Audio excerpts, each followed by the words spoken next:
Kastil Besi Hitam Bab 641, Kumbang Eksotis. Zhang Tai sedang menunggu dengan tenang di lahan terbuka di dalam hutan. Beberapa detik kemudian, beberapa titik hijau muncul di kejauhan. Dengan suara gemerisik yang samar, dua serigala besar LV1 berwarna kekuningan melompat keluar dari semak belukar di belakang bahunya dan berbaring di tanah di depan Zhang Tai. Setelah itu, dengan suara kepakan, seekor burung tampak aneh terbang ke sini. Segel alam liar besar di sektor pemanggilan di lantai 2 pagoda semua roh sebenarnya bisa memanggil semua hewan LV1 dan LV0 dalam jarak 30 mil, namun, karena Zhang Tai menginginkan inkarnasi khusus, dia hanya memanggil makhluk hidup LV1. Artinya, hewan LV0 tersebut tidak memenuhi syarat untuk menghadiri pesta besar ini. Di alam liar dataran Selne, terdapat terlalu banyak makhluk hidup LV0, sebaliknya, hanya ada sedikit makhluk hidup yang bermutasi LV1. Zhang Tai hanya menunggu diam di sana. Segera, seekor kucing macan tutul lincah dengan bulu berkilau muncul di depan Zhang Tai dengan kecepatan yang sangat cepat. Setelah mengitari Zhang Tai beberapa saat, ia tetap berada di bawah pohon dengan cara yang lucu. Kucing macan tutul itu bergerak sangat cepat dan ringan. Itu adalah hewan tercepat yang pernah dilihat Zhang Tai di hutan sejauh ini. Setelah dengan hati-hati melirik kucing macan tutul itu, Zhang Tai menggelengkan kepalanya. Kucing macan tutul itu terlalu besar, selain itu, ia hanya tinggal di dalam hutan. Jika muncul di tempat lain pasti akan menarik perhatian orang lain. Inilah yang diinginkan Zhang Tai. Zhang Tai menginginkan hewan sepele yang bisa menggantikan tikus itu. Ia harus bisa pergi kemanapun yang bisa dan tidak bisa dikunjungi oleh tikus biasa. Ia harus memiliki kemampuan yang lebih besar untuk bergerak dan bertahan hidup. Ia harus gesit dan cukup tersembunyi di suatu tempat. Selain itu, sebaiknya cukup kecil untuk mengebor gudang yang telah dia rusak di Toke. Hewan memiliki ciri-ciri yang berbeda. Karena inkarnasi ini tidak digunakan untuk berperang, maka tidak perlu terlalu kuat dan jera. Jika hal yang lemah digunakan dengan benar, hal itu juga bisa memainkan peran yang besar. Setelah beberapa saat, dengan suara keras, sebagian besar bahu terjatuh sementara beruang coklat dengan cakar tajam dan menakutkan perlahan muncul. Tak lama setelah itu, seekor macan tutul, beberapa burung aneh, dan terenggiling bersisik yang aneh tiba. Karena Zhang Tai bukanlah seorang ahli biologi, maka ia hanya bisa mengidentifikasi dari keluarga mana mereka berasal, namun, dia tidak bisa menyebutkan nama mereka. Pada zaman ini, terdapat terlalu banyak makhluk hidup yang bermutasi LV1 untuk diceritakan oleh banyak ahli biologi terkemuka. Ketika hewan LV1 muncul satu demi satu, Zhang Tai terus-menerus menjadi putus asa. Meskipun hewan-hewan ini bagus, namun bukan itu yang dia butuhkan. Akhirnya, ketika Zhang Tai melihat beberapa landak merah berjalan ke arahnya di bawah sinar bulan, dia bahkan tertawa terbahak-bahak. Baiklah, ini mungkin semua makhluk hidup tingkat 1 terdekat. Zhang Tai menggelengkan kepalanya. Zhang Tai melambaikan tangannya untuk membiarkan semua makhluk hidup LV1 pergi dengan sopan dan aman seperti mereka baru saja bergabung dalam sebuah pesta. Tidak ada serangan yang terjadi. Zhang Tai tidak kecewa. Dia baru saja menyuntikkan segel alam liar besar kedua dari pagoda semua roh ke dalam tanah yang dapat digunakan untuk memanggil makhluk hidup tingkat 2. Zhang Tai menunggu di sana sekitar 10 menit. Dengan angin berdarah, seekor harimau dengan tanda perak muncul di depan Zhang Tai. Setelah raungan pelan, ia tergeletak di tanah. Dalam setengah jam berikutnya, Zhang Tai tidak lagi melihat hewan LV2. Ketika dia mengira dia telah menyia-nyiakan dua segel alam liar besar dari sektor pemanggilan malam ini. Seekor kumbang kecil berwarna gelap gulita jatuh di bahunya setelah terbang mengelilinginya selama beberapa saat. Saat melihat kumbang kecil itu, Zhang Tai menjadi terkejut. Apakah makhluk kecil ini adalah makhluk hidup LV2 atau kumbang biasa yang lewat di sini secara kebetulan? Sangat mudah untuk memverifikasi pertanyaan ini. Jika benda kecil ini diajukan ke sini oleh segel alam liar besar LV2 dari sektor pemanggilan, maka benda itu akan mengikuti perintahku. Zhang Tai berpikir, kemarilah ke telapak tanganku. Zhang Tai membuka tangannya dan memberitahu kumbang itu. Setelah menerima pesan Zhang Tai, kumbang kecil itu terbang dari bahu Zhang Tai dan mendarat di telapak tangan Zhang Tai tanpa rasa takut. Suatu hal yang menarik, Zhang Tai bergumam. Zhang Tai memindahkan kumbang di depannya dan memperhatikannya dengan cermat. Besarnya hanya setengah ibu jarinya. Cangkangnya yang gelap gulita memancarkan kilau logam. Setelah melihat lebih dekat, Zhang Tai mendapati bentuknya agak aneh. Tubuhnya seperti semut yang diperkuat. Berbeda dengan semut pada umumnya, mata makhluk kecil ini tampak sedikit lebih besar dibandingkan mata semut pada umumnya. Selain itu, ada sepasang sayap di punggungnya. Saat mendarat, sayapnya mungkin tersembunyi seluruhnya di cangkang kerasnya. Bila perlu, sayapnya akan keluar dari cangkangnya. Zhang Tai mengelus tubuh mungilnya dengan satu jari karena ia merasa benda itu cukup keras. Rasanya seperti menyentuh sepotong kecil besi. Tunjukkan padaku bakatmu, Zhang Tai mengirimkan perintah untuk benda kecil itu. Setelah berputar-putar di telapak tangan Zhang Tai selama beberapa detik, ia terbang. Zhang Tai menyadari bahwa ia bahkan bisa terbang sedikit lebih cepat daripada burung pipit pada umumnya. Karena bentuknya yang kecil, ia tampak lebih lincah. Benda kecil itu terbang beberapa detik di sekitar Zhang Tai dengan cepat seperti sedang pamer. Bahkan berani mendarat di kepala harimau dengan tanda perak. Harimau itu sepertinya sangat takut dengan hal kecil itu. Ketika benda kecil itu hinggap di atas kepalanya, harimau itu malah mengertakkan gigi dan ingin menepis benda kecil itu. Namun, dia akhirnya tidak berani melakukan itu, dia hanya bisa menggelengkan kepalanya. Ketika benda kecil itu hinggap di kepala harimau, ia berubah warna menjadi harimau seperti bunglon. Jika dia tidak memperhatikannya dengan cermat, Zhang Tai mengira itu hanya sebuah titik di kepala harimau. Bakat yang luar biasa, Zhang Tai menjadi tertarik padanya. Benda kecil itu kemudian terbang dari kepala harimau dan mendarat di batang pohon yang berjarak 10 meter. Pada saat yang sama, tubuhnya berubah menjadi warna batang pohon dan menjadi tidak teridentifikasi. Setelah itu, benda kecil itu berpindah. Hanya dalam waktu lebih dari 10 detik, ia telah membuat lubang di bagasi. 2 menit kemudian, ia keluar dari bagasi dari ujung lubang yang lain. Dalam waktu sesingkat itu, ia sudah mengebor batang pohon setebal 1,5 meter. Zhang Tai melebarkan mulutnya karena terkejut. Setelah terbang dari bagasi, benda kecil itu langsung mendarat di atas batu padat di kejauhan. Dalam sekejap mata, ia telah membuka lubang di batu dan bersembunyi di dalamnya. Zhang Tai tahu bahwa beberapa semut dan kumbang pandai membuat lubang, namun, dia tidak menyangka benda sekecil itu setajam itu. Ketika dia melihatnya keluar dari tanah di samping batu, Zhang Tai melambaikan tangannya ke arah itu. Benda kecil itu kemudian terbang dan jatuh ke tangannya sekali lagi. Pada saat ini, Zhang Tai menyadari betapa lucunya hal kecil itu. Zhang Tai melambaikan tangannya ke arah harimau itu. Harimau itu kemudian berbalik dan menghilang di dalam hutan. Zhang Tai kemudian secara bertahap menyembunyikan dirinya di tempat gelap dan memasuki kastil besi hitam bersama kumbang itu. Saat Zhang Tai kembali ke kastil besi hitam, kumbang kecil itu terbang dari tangan Zhang Tai. Tampaknya sangat bersemangat. Ia terbang mengitari pohon kecil selama beberapa detik sebelum bergegas ke udara tinggi. Kemudian, ia ingin menyentuh dan mengejar awan berwarna-warni. Setelah mengetahui bahwa ia tidak dapat mengejar awan berwarna-warni, ia berputar mengelilingi gunung dengan cepat selama beberapa detik sebelum menyelam menuju kaki gunung. Setelah mencapai jurang yang terbuat dari kolam kekacauan di kaki gunung, benda kecil itu mulai menari di udara.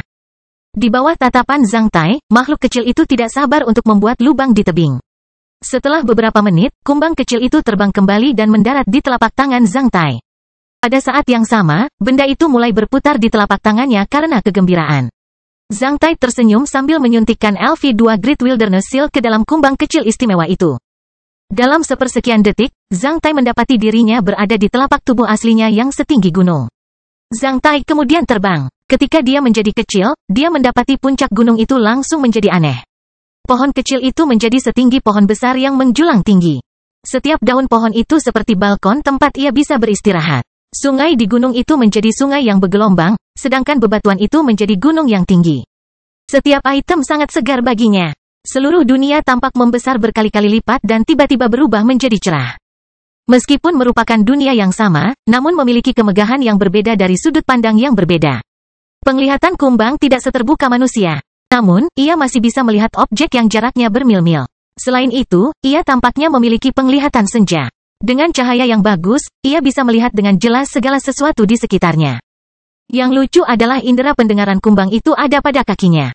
Terdapat lapisan bulu halus di kakinya, yang peka terhadap bebatuan dan suara di udara.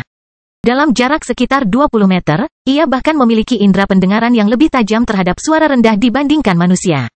Kumbang kecil itu kemudian terbang ke bawah kaki gunung. Akhirnya sampai di desa yang jauh itu.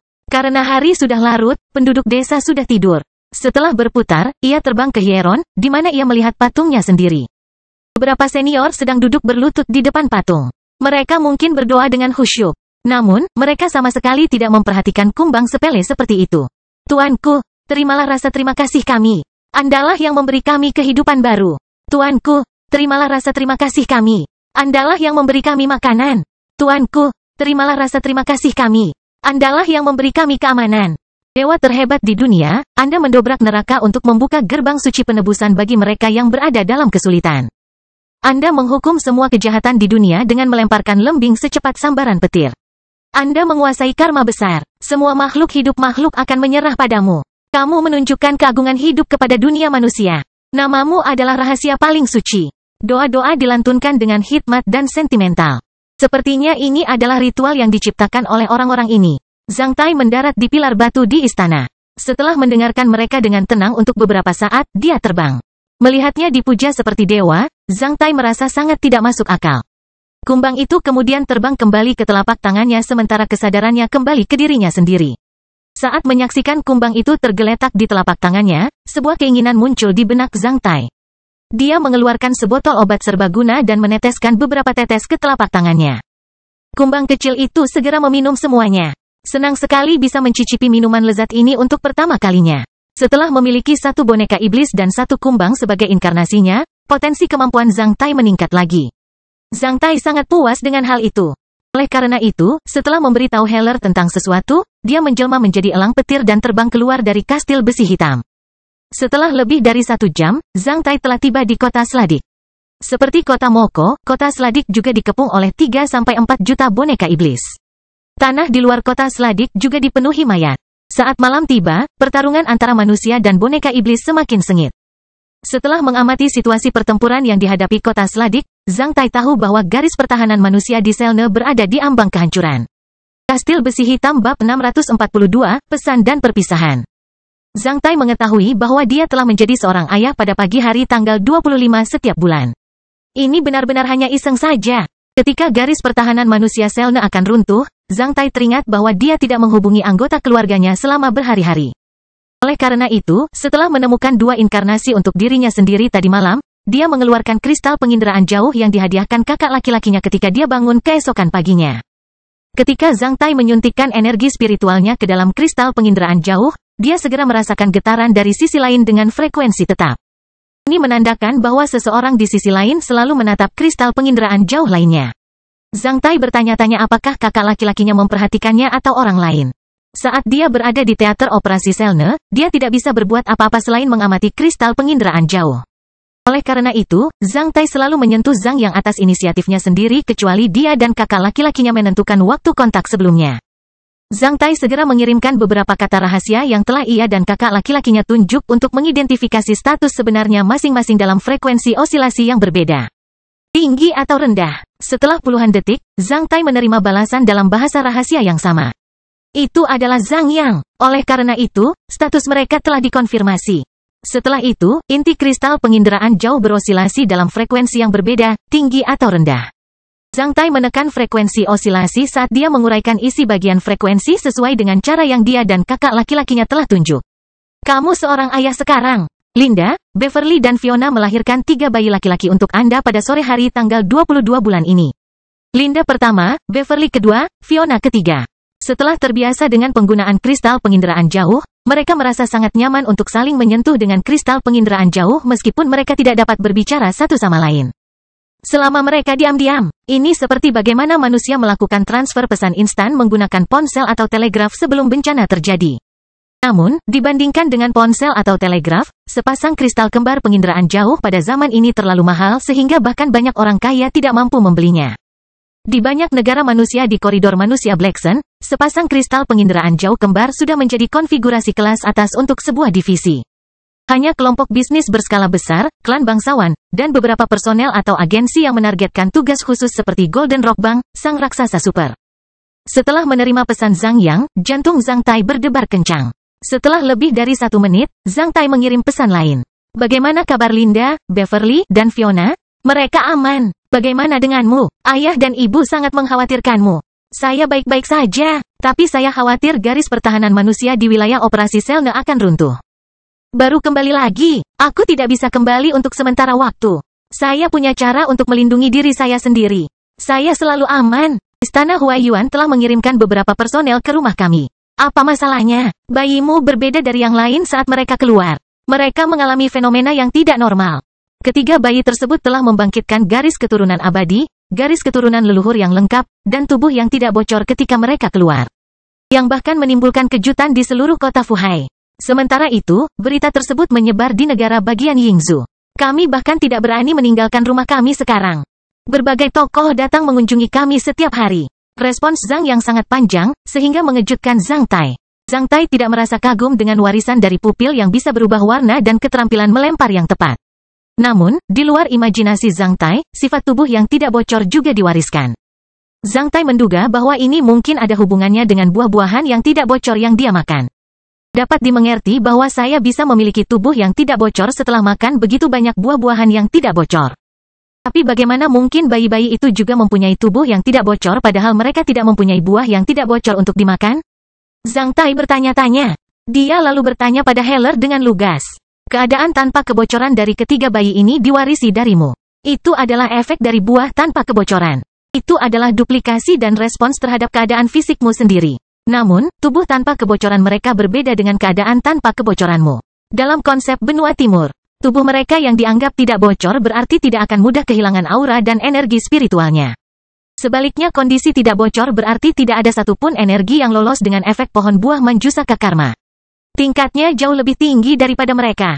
Meskipun mereka tidak memiliki buah yang tidak bocor untuk dimakan, kondisi mereka yang tidak bocor dapat meningkatkan kesehatan mereka dan membuat mereka lebih kebal.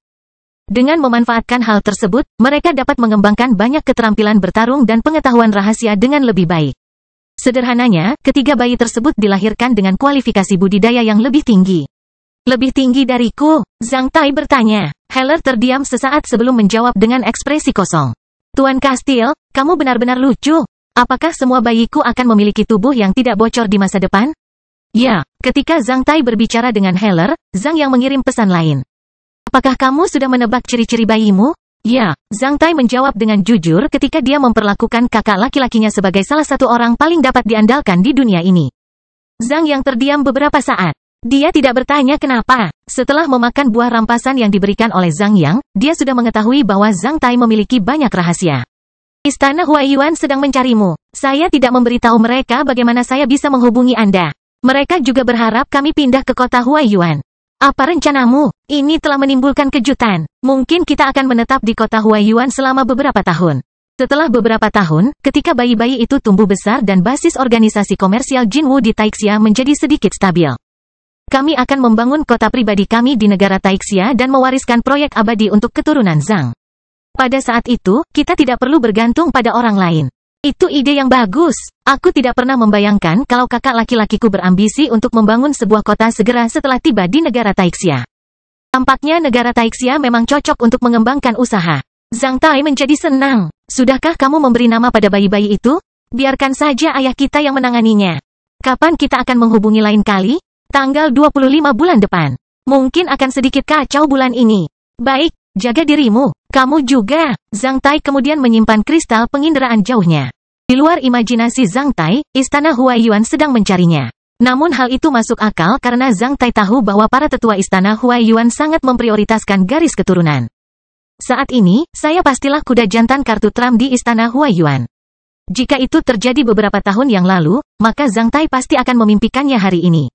Namun, pada saat ini, Zhang Tai menyadari bahwa banyak hal yang lebih penting daripada membuat gerakan piston dengan indah.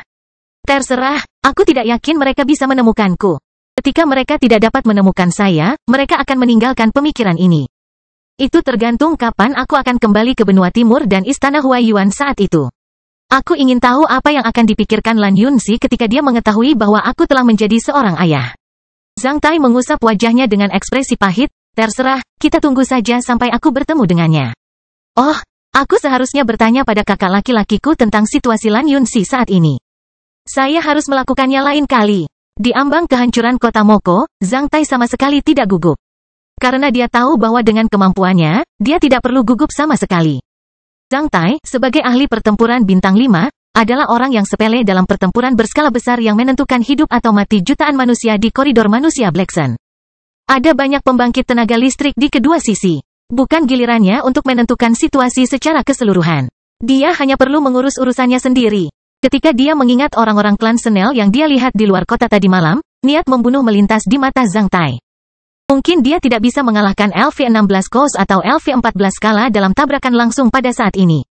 Dia tidak perlu menyenangkan mereka secara langsung mengingat mereka hanyalah bastard dari asosiasi tiga mata yang unggul dalam hal itu. Bermain trik. Selama dia bisa membunuh mereka atau membuat mereka tidak bahagia, dia tidak terlalu peduli. Saat ini, Zhang Tai sudah bersiap menjadi ikan di perairan yang bermasalah. Karena ini sudah tanggal 25 bulan ini, mengingat kemajuan dari kumpulan mayat boneka iblis di luar gerbang kota, mereka akan dapat menerobos kota Moko dalam 24 jam berikutnya.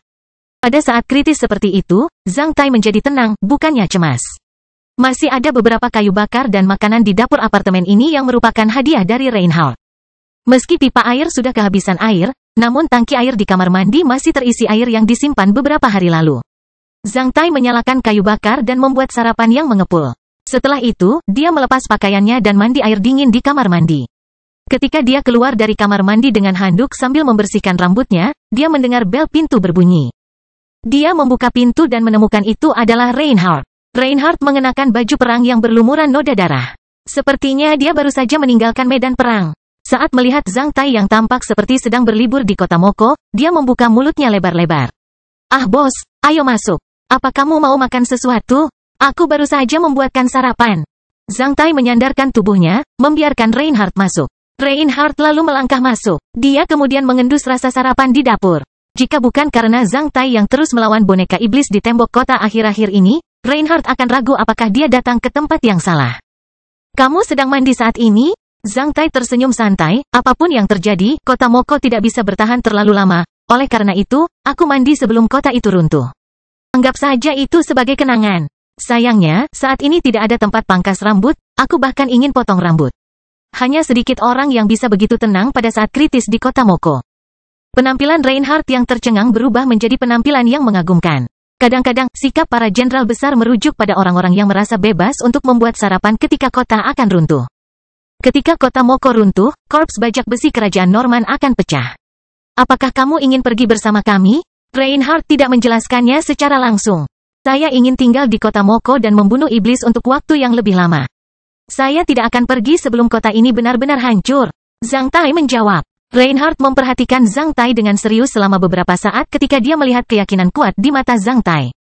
"Oke, jaga dirimu baik-baik. Kamu juga." Kedua orang itu kemudian saling berpelukan erat sambil menepuk punggung dan bahu satu sama lain dengan kuat. Tak lama setelah itu, Reinhardt melangkah pergi. Zhang Tai tahu bahwa masih belum pasti apakah mereka bisa bersatu kembali setelah keberangkatan ini. Saat perang suci pecah, situasi hidup mati dan penyesalan selalu menimpa teman, saudara, dan kerabat. Setelah mengantar Reinhardt pergi, Zhang Tai menarik napas dalam-dalam sebelum kembali ke meja. Setelah melihat sekilas sisa sarapan, dia duduk di meja dengan tenang dan menggerogotinya dengan santai. Kastil Besi Hitam Bab 643, Momen Terakhir. Terkadang, seseorang melakukan sesuatu yang aneh di mata orang lain. Saat berada di Pulau Naga Tersembunyi, Zhang Tai diberitahu bahwa ada seorang kakak laki-laki di Istana Naga Tersembunyi yang ingin berselancar ketika menakutkan. Ombak besar setinggi puluhan meter terbentuk di lautan. Sebelumnya, Zhang Tai tidak mengerti alasannya. Sampai ketika dia menyaksikan jutaan boneka iblis melonjak ke sini seperti ombak besar. Dia memahami bahwa ada janji tak kenal takut yang melonjak dalam jiwa semua manusia. Inilah aku taklukkan. Saat senja, kemiringan mayat boneka iblis akhirnya mencapai ketinggian puncak tembok kota. Pada saat yang sama, boneka iblis pertama naik ke tembok kota menggunakan tangan kotornya dan melompat dari sana. Seperti yang diperkirakan, semua boneka iblis dalam kelompok itu dibunuh oleh garnisun. Setelah dibunuh, mayat mereka didorong keluar tembok kota dan membuat tumpukan mayat sedikit lebih tinggi. Setelah menyerang kota Moko selama 10 hari berturut-turut seperti badai, ketika boneka-boneka iblis itu akhirnya naik ke tembok kota, mereka semua berhenti. Pada saat yang sama, semua boneka iblis mundur dari garis depan dan kembali ke unit besar mereka. Akibatnya, pinggiran seluruh kota Moko menjadi sunyi sekaligus, menunjukkan kedamaian sementara yang aneh. Saat itu juga, semua menara pertahanan udara di kota Moko membunyikan alarm yang melengking pada saat yang bersamaan. Yang terdengar seperti raungan dan ratapan terakhir dari kota manusia ini dan mengejutkan jiwa semua orang. Pada saat itu, semua manusia yang menjaga kota ini menghentikan apa yang mereka lakukan dan mendengarkannya dengan cermat. Alarm menandakan bahwa boneka-boneka iblis telah naik ke tembok kota. Ketika alarm berbunyi, Zhang Tai, yang sedang mandi, menyelesaikan makan siangnya, dan tidur siang, sedang minum bir dengan santai di Demon Hunter Bar. Saat ini, hanya ada lebih dari 10 orang di bar. Ketika mereka mendengar alarm, semua orang meletakkan kacamata mereka dan mendengarkannya dengan seksama, termasuk bartender yang berhenti menyeka gelas di tangannya. Saat alarm berhenti, bartender tidak berkata apa-apa. Dia baru saja mengeluarkan beberapa botol minuman keras dari tempat tersembunyi di lemari dan mengisi semua gelas untuk orang-orang yang duduk di counter bar. Sementara itu, dia berkata dengan enggan, "Ini adalah Fury Blade, minuman keras ortodoks spesial dari benua timur. Aku selalu menyimpannya. Cobalah, ini traktiranku hari ini. Kamu tidak akan mempunyai kesempatan seperti itu lagi nanti.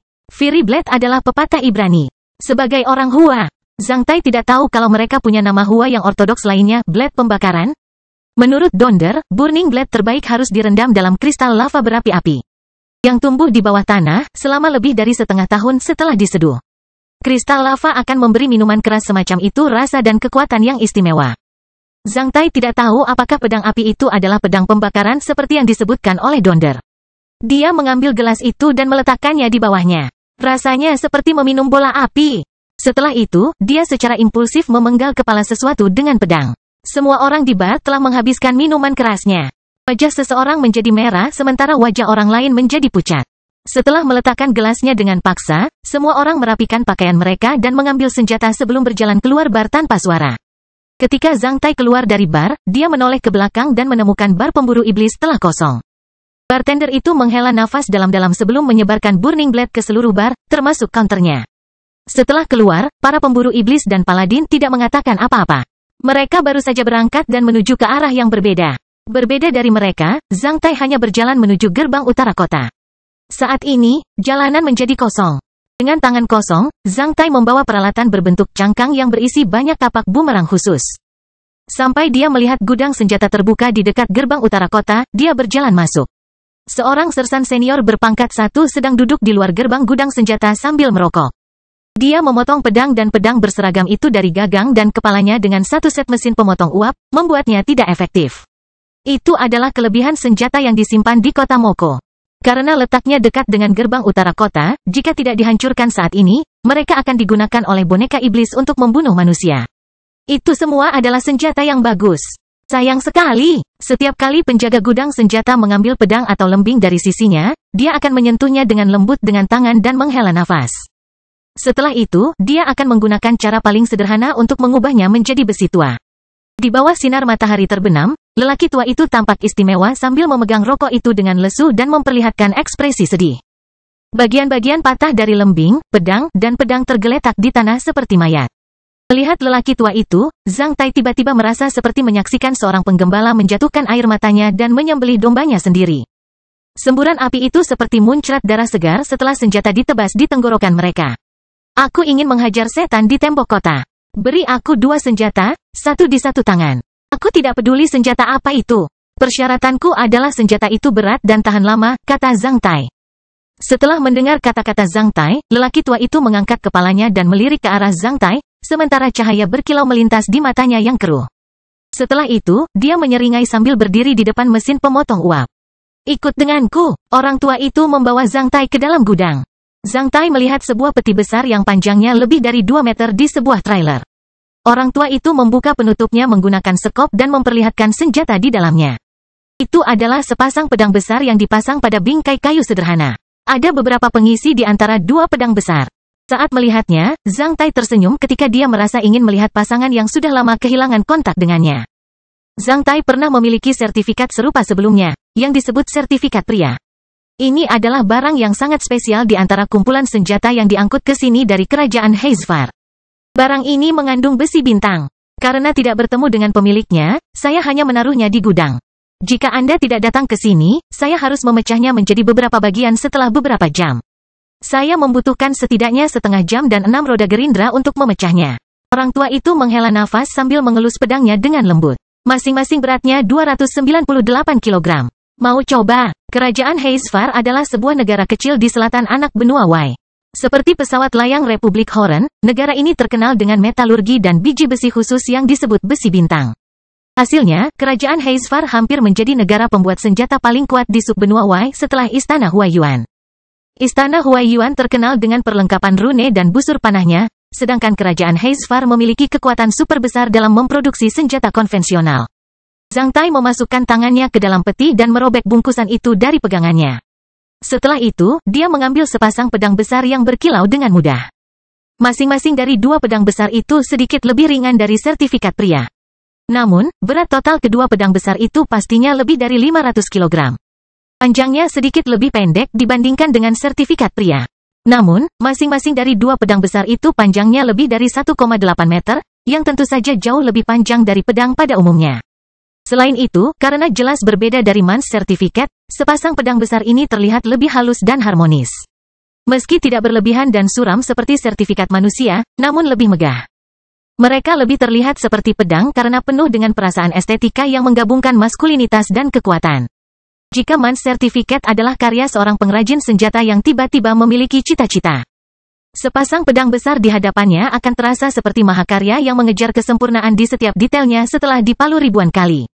Saat dia memegang sepasang pedang besar, Zhang Tai menyadari bahwa pedang itu lebih kuat daripada sertifikat manusia. Mereka bahkan lebih tajam dan kokoh daripada sertifikat manusia. Demi mendukung lini depan Selene, kerajaan Heisfar memang telah mengeluarkan banyak upaya.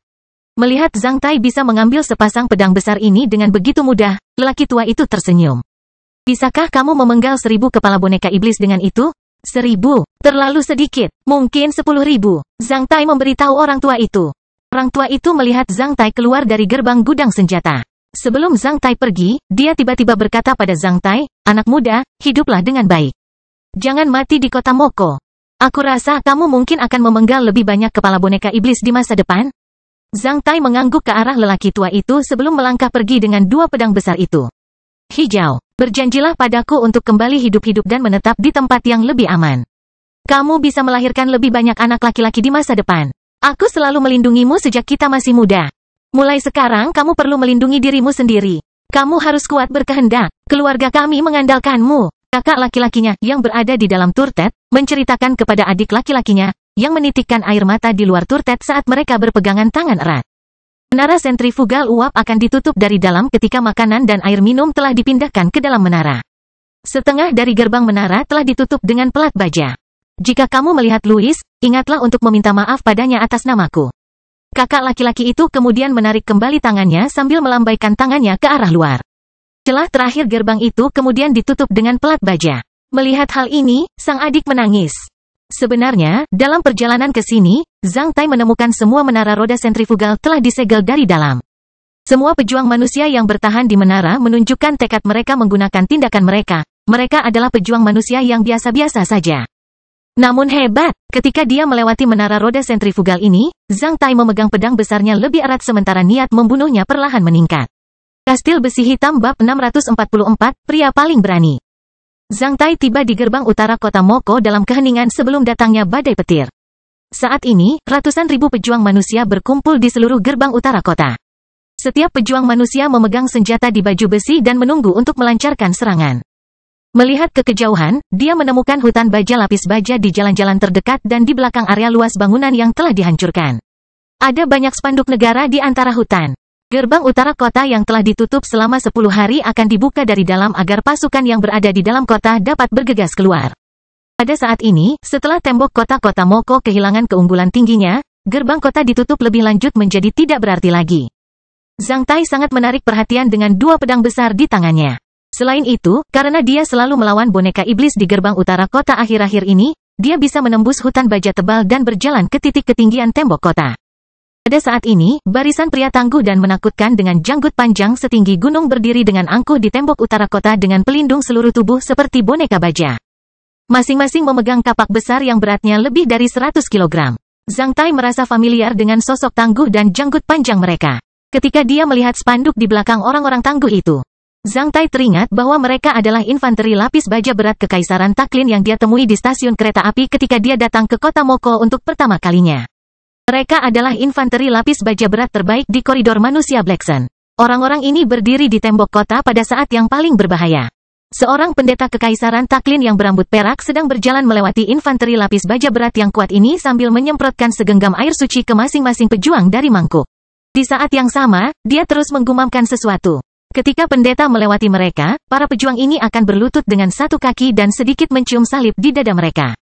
Pada saat yang sama, mereka akan berdoa dengan khusyuk sebelum berdiri teguh. Pada saat ini, populasi pemburu iblis dan paladin di gerbang utara kota bahkan kurang dari 1/10 dari biasanya. Zhang Tai sedang berdiri di bagian tembok kota bersama beberapa paladin dan pemburu iblis. Boneka-boneka iblis itu masih menunggu sesuatu dengan tenang di kejauhan. Zhang Tai menemukan bahwa matriks besar boneka iblis berada dalam penyesuaian kecil. Suasana di gerbang utara kota Moko dalam jarak 10 mil membeku, yang membuat jantung semua pejuang manusia ini berdebar kencang. Bahkan burung nasar yang melayang di udara mungkin merasakannya. Biasanya, burung nasar nakal yang tak kenal takut akan selalu menggigit mayat-mayat busuk di tanah kapanpun mereka mau. Namun, pada saat ini, meskipun banyak mayat menumpuk di tanah terbuka yang mencakup sekitar 5 km persegi antara tembok kota utara dan korps boneka iblis, tidak ada satupun burung nasar yang berani mendarat di sana. Karena meningkatnya niat membunuh dari sana memberikan efek jera bagi para pemulung tersebut. Menyaksikan jutaan boneka iblis di kejauhan, Zhang Tai, yang berdiri di tembok kota, menjadi setenang air. Hanya sedikit orang yang berani seperti dia saat ini. Hanya sedikit orang yang mempunyai pengalaman seperti itu. Saat ini, Zhang Tai baru saja memikirkan ketiga bayinya. Dia bertanya-tanya tentang penampilan mereka. Jika dia bisa melihat mereka suatu hari nanti, dia akan memberitahu mereka bahwa ayah mereka telah berdiri di tembok kota-kota Moko dengan pedang besar di tangan pada usia 20 tahun. Dia adalah orang pertama yang menghadapi tabrakan jutaan boneka iblis. Bukan untuk tujuan melawan mereka tetapi untuk menaklukkan mereka. Mungkin manusia pada akhirnya akan kehilangan kota Moko. Terus, tidak ada panggung di dunia ini yang tidak akan runtuh.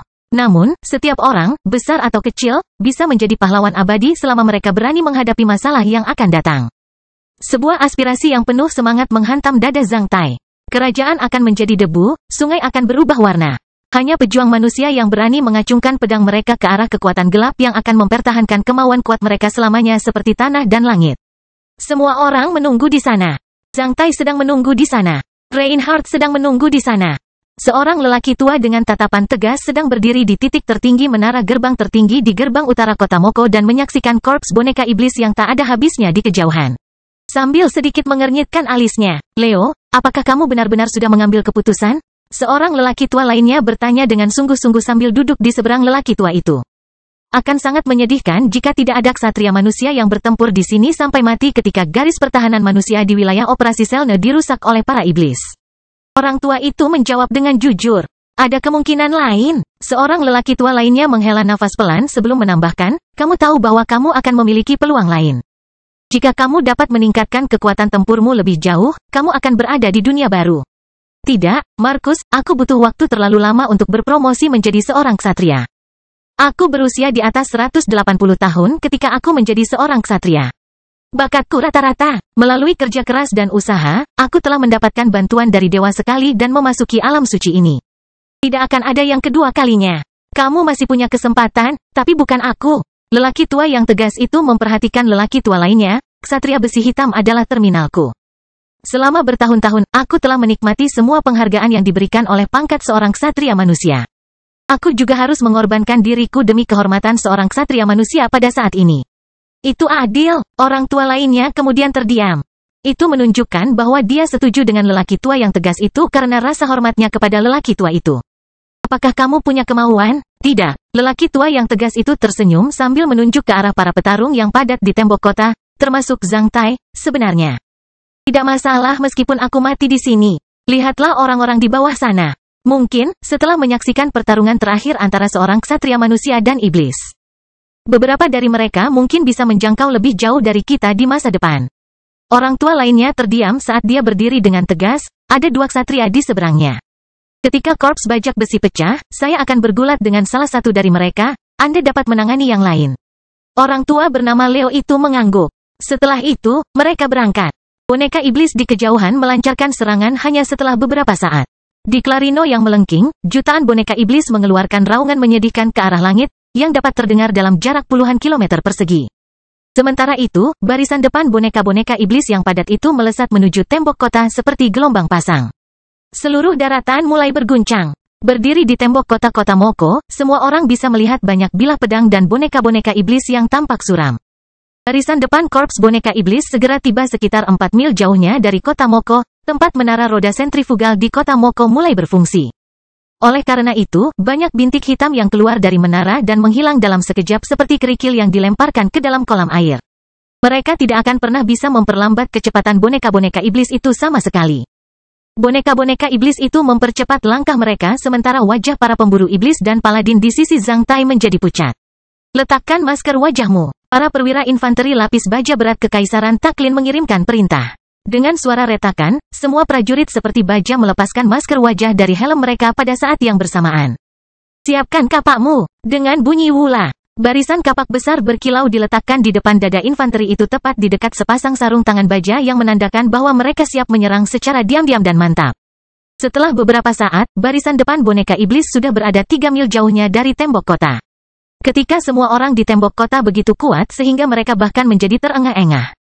Dengan suara pecah, Zhang Tai memasukkan sepasang pedang menakutkan ke tanah di tembok kota. Setelah itu, dia melompat ke gundukan panah di samping lubang dan perlahan-lahan menurunkan resleting celananya di bawah tatapan banyak orang. Tak lama setelah itu, sebuah panah air ditembakkan ke arah korps boneka iblis itu. Setelah minum terlalu banyak di bar pemburu iblis, aku belum pergi ke toilet. Oleh karena itu, aku akan buang air kecil di sini kalau aku tidak punya waktu untuk melakukan itu ketika aku menidurimu. Apakah kalian begitu cemas? Tenang, mudah, kalian semua akan membaginya. Zhang Tai tertawa terbahak-bahak di tembok kota. Setelah itu, dia dengan paksa melontarkan panah air sejauh lebih dari 10 meter. Setelah digoda oleh perbuatan Zhang Tai, barisan depan korps boneka iblis tampaknya tidak terlalu menakutkan di mata para pejuang lainnya. Semua pemburu iblis dan paladin di dekatnya merasa santai sementara mereka juga tertawa terbahak-bahak. Di menara gerbang, lelaki tua bernama Leo memusatkan perhatian pada Zhang Tai untuk pertama kalinya ketika dia menyadari bahwa pemuda seperti itu berani bersikap seperti ini menghadapi jutaan boneka iblis pada saat kritis ini. Tentu saja, barisan depan pasukan boneka iblis tidak akan berhenti hanya karena kencing Zhang Tai. Mereka segera mencapai 1 mil jauhnya dari tembok kota. Pada saat yang sama, banyak baut ditembakkan dari pasukan panah di belakang tembok kota dan mengenai barisan depan boneka iblis. Beberapa boneka iblis terjatuh. Namun, lebih banyak boneka iblis bergegas ke sini dengan baut di tubuh mereka, menyebabkan gempa bumi di dekat tembok kota-kota Moko. Siap. Para perwira infanteri lapis baja berat Kekaisaran Taklin meraung dengan suara serak. Dengan suara wua, infanteri lapis baja berat mengangkat separuh bilah kapak besar mereka ke atas kepala dan bersiap melancarkan serangan. Zhang Tai menggelengkan kepalanya dan menarik resleting celananya. Setelah itu, dia menarik kedua pedang besar itu dari tanah. Dengan perasaan mabuk yang disebabkan oleh pedang terbakar, dia mengangkat kepalanya dan menarik napas dalam-dalam sebelum melompat dari tembok kota di depan yang lain.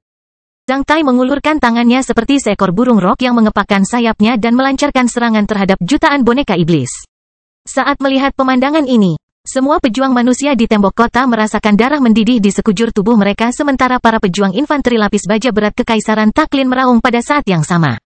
Sambil menggeram panjang, para pemburu iblis dan paladin mengikuti Zhang Tai satu demi satu.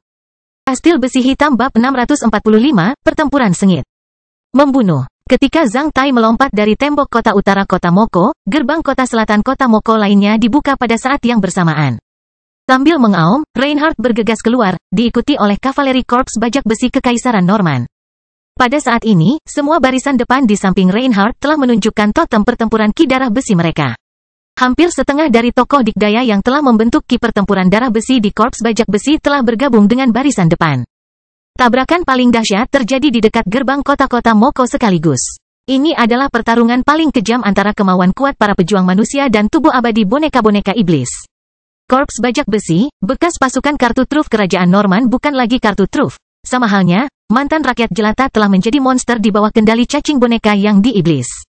Dengan seruan perang bunuh, Zhang Tai menyilangkan pedang besar di depan dadanya, sehingga menyebabkan lebih dari 10 kepala boneka iblis terbang dalam hitungan detik.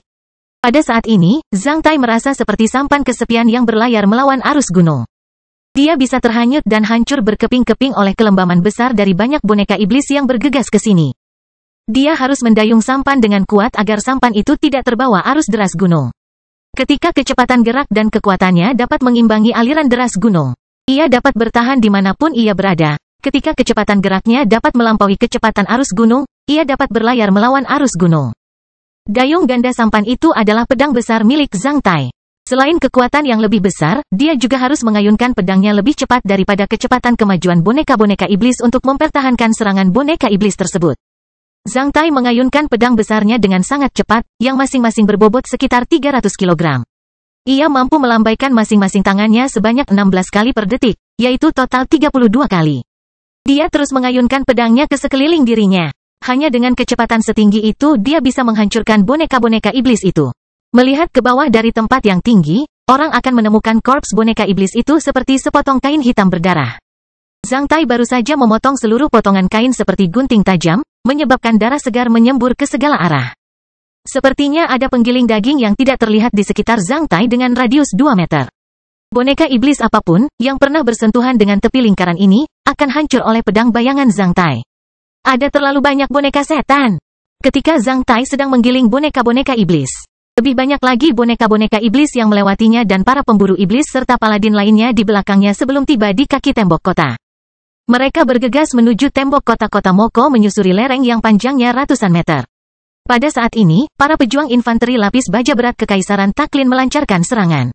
Dalam sepersekian detik, ki pembunuh dari kapak di tembok kota utara membentuk garis yang rapi dan berkilau sementara sebagian besar tubuh boneka iblis terbelah dari tengah tubuh mereka. Mereka kemudian berguling turun dari tembok kota sementara darah segar mereka mewarnai tembok kota sepanjang ratusan meter itu menjadi merah. Pada saat ini, lebih banyak boneka iblis bergegas ke tembok kota. Garis putih berkilau muncul di tembok utara kota Moko dengan frekuensi tetap. Banyak lembing yang ditusuk masuk dan keluar dari tubuh boneka iblis melalui celah pada garis putih berkilau seperti hutan lembing. Boneka iblis terus-menerus jatuh, namun, semakin banyak boneka iblis yang menyerbu tembok kota. Zhang Tai tidak tahu berapa banyak boneka iblis yang telah dia bunuh. Hanya dalam waktu 10 menit, dia telah berlumuran darah menjijikkan dari boneka-boneka iblis. Menghadapi perlawanan kuat dari pasukan manusia di tembok utara kota Moko, boneka-boneka iblis menjadi kurang agresif. Meskipun ia telah bergegas masuk ke dalam korps boneka-boneka iblis tanpa gentar dan baru saja melewati momen tersulit. Zhang Tai menyadari sosok seperti apa yang ada di korps boneka-boneka iblis ini, dia juga mengetahui batas kemampuan dan kekuatannya. Oleh karena itu, dia tidak terus terburu-buru tanpa mempedulikan risiko apapun. Dia berusaha untuk tidak meninggalkan jarak 500 meter dari kota Moko. Dia kemudian berbalik dan mulai menyapu kembali tembok kota utara kota Moko. Seperti memotong melon dan sayuran, dia memotong kepala banyak boneka iblis di sisinya atau hanya mencabik-cabiknya. Di 10 menit awal, momentum ganas para boneka iblis itu tampak tertahan. Namun, ketika tumpukan mayat boneka iblis di dekat tembok kota utara semakin tinggi, garis pertahanan infanteri lapis baja Kekaisaran Taklin secara bertahap terguncang sementara garis putih yang rapi, berkilau, dan menyenangkan mulai menjadi tidak teratur. Para pejuang infanteri lapis baja berat dihantam oleh boneka-boneka iblis satu demi satu. Setiap kali seorang petarung berarmor berat jatuh, boneka-boneka iblis di sekitarnya akan berkerumun dan menusuk celah di dalam armor tersebut menggunakan senjata tajam hingga mereka membunuhnya. Karena helm mereka dapat digerakkan dan dibuka dari luar, segera setelah para petarung lapis baja berat itu jatuh, banyak boneka iblis yang mulai merobek helm mereka. Setelah itu, boneka-boneka iblis akan menghantamkan senjatanya ke kepala para pejuang atau langsung membuka lebar mulut mereka yang berdarah dan menggigit wajah para pejuang. Boneka-boneka iblis yang lebih gila itu akan memegang beberapa pejuang lapis baja berat dan langsung turun bersama mereka dari tembok kota. Semakin banyak boneka iblis menyerbu tembok kota dan melawan pejuang manusia, menyebabkan kekacauan yang lebih besar dan lebih banyak korban jiwa. Menghadapi serangan tanpa henti dari boneka-boneka iblis, semua bagian di tembok utara kota Moko secara bertahap memasuki kekacauan sementara seruan pertempuran, raungan, pembunuhan, dan darah segar menyebar kemana-mana. Ketika hari berangsur-angsur menjadi gelap, seruan pertempuran dari para pejuang manusia dan ucapan melengking dari boneka-boneka iblis di seluruh kota Moko semakin sengit. Pertempuran totem ki dalam berbagai bentuk dan warna mulai bergulir di kota Moko. Penglihatan gelap Zhang Tai juga aktif pada saat ini. Ketika Zhang Tai sedang memotong boneka iblis, dia tiba-tiba merasakan bahaya di punggungnya. Oleh karena itu, dia dengan cepat menyingkir, sementara itu, dia memblokir punggungnya menggunakan pedang besarnya. Dengan suara yang sangat keras, bang, Zhang Tai merasa tangannya gemetar. Itu adalah respons terhadap serangan ki pertempuran jarak jauh. Zhang Tai segera berbalik ketika dia melihat seorang manusia berdiri 10 meter jauhnya di antara boneka-boneka iblis. Dengan tampilan muram, petarung bintang 4 itu meninju dia menggunakan battle ki-nya tadi. Boneka setan tidak dapat menggunakan pertempuran ki. Bahkan petarung manusia di atas LV9. Setelah diubah menjadi boneka iblis, juga akan kehilangan kemampuan mereka untuk menggunakan ki pertempuran selain mempertahankan kekuatan fisik asli dan beberapa naluri bertarung mereka.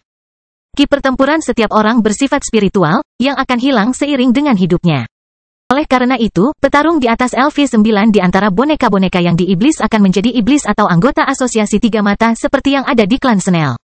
Melihat Zhang Tai berbalik, pria itu meninjunya sekali lagi saat bola pertempuran ki terbang ke arah Zhang Tai dengan cepat. Zhang Tai langsung melompat. Setelah itu, ia berusaha menyingkirkan lawannya. Setelah memperlihatkan senyum muram, pria itu melesat ke arah Zhang Tai dengan ekspresi tekad untuk mencabik-cabik Zhang Tai. Ketika Zhang Tai tinggal di kota Moko akhir-akhir ini, dia belum menunjukkan kemampuannya untuk melancarkan serangan pertempuran ki di udara. Dia sepenuhnya mengandalkan kekuatannya yang besar. Hal ini dapat dengan mudah menimbulkan penilaian yang salah pada orang lain. Orang ini hanyalah petarung LV9 dengan kekuatan brutal. Efek inilah yang diinginkan Zhang Tai. Ketika Zhang Tai sedang memotong boneka iblis untuk menghilangkan tekanan di tembok kota, dia juga sedang memancing. Ketika dia membentuk citranya yang tak kenal takut, dia juga memasang jebakan untuk beberapa Bastard dari Asosiasi Tiga Mata di Korps Boneka Iblis. Setelah membunuh seorang LV10 Bastard dari Asosiasi Tiga Mata, dia setidaknya bisa mendapatkan buah kecemerlangan yang kuat yang mengandung semangat penuh orang itu. Dia mungkin mendapatkan buah penghakiman. Kenapa Zhang Tai melewatkan kesempatan seperti itu? Mengingat situasi saat ini, ketika Korps Boneka Iblis dan Asosiasi Tiga Mata mengambil inisiatif dalam pertempuran, Zhang Tai hanya bisa menunggu kedatangan pembangkit tenaga listrik di atas LV9 di antara Asosiasi Tiga Mata. Setelah mencapai tujuan ini, dia harus memenuhi dua syarat. Pertama, dia harus membuat masalah kecil untuk mereka. Kedua, dia harus membuat mereka berpikir bahwa pembangkit tenaga listrik tingkat 10 atau tingkat 11 bisa mengalahkannya. Jika dia menunjukkan kekuatan aslinya sebagai master pertarungan bintang 5 di awal, dia mungkin akan menghadapi sosok yang lebih rumit seperti Skala. Jika master pertempuran bintang 5 muncul di depannya, dia tidak bisa berbuat apa-apa selain segera melarikan diri. Oleh karena itu, bersikap rendah hati bila diperlukan lebih bermanfaat daripada selalu sombong. Namun, seperti yang diceritakan oleh Donder, ketika seseorang berpura-pura sombong sambil menutupi kekuatan tempur aslinya, itu akan menjadi lebih misterius. Ini adalah taktik yang bijaksana dalam pertempuran. Kekuatan nyata adalah yang paling penting. Namun, terkadang, lebih penting untuk menunjukkan kekuatan seseorang dengan tepat pada waktu dan tempat yang tepat daripada sekadar memiliki kekuatan yang besar.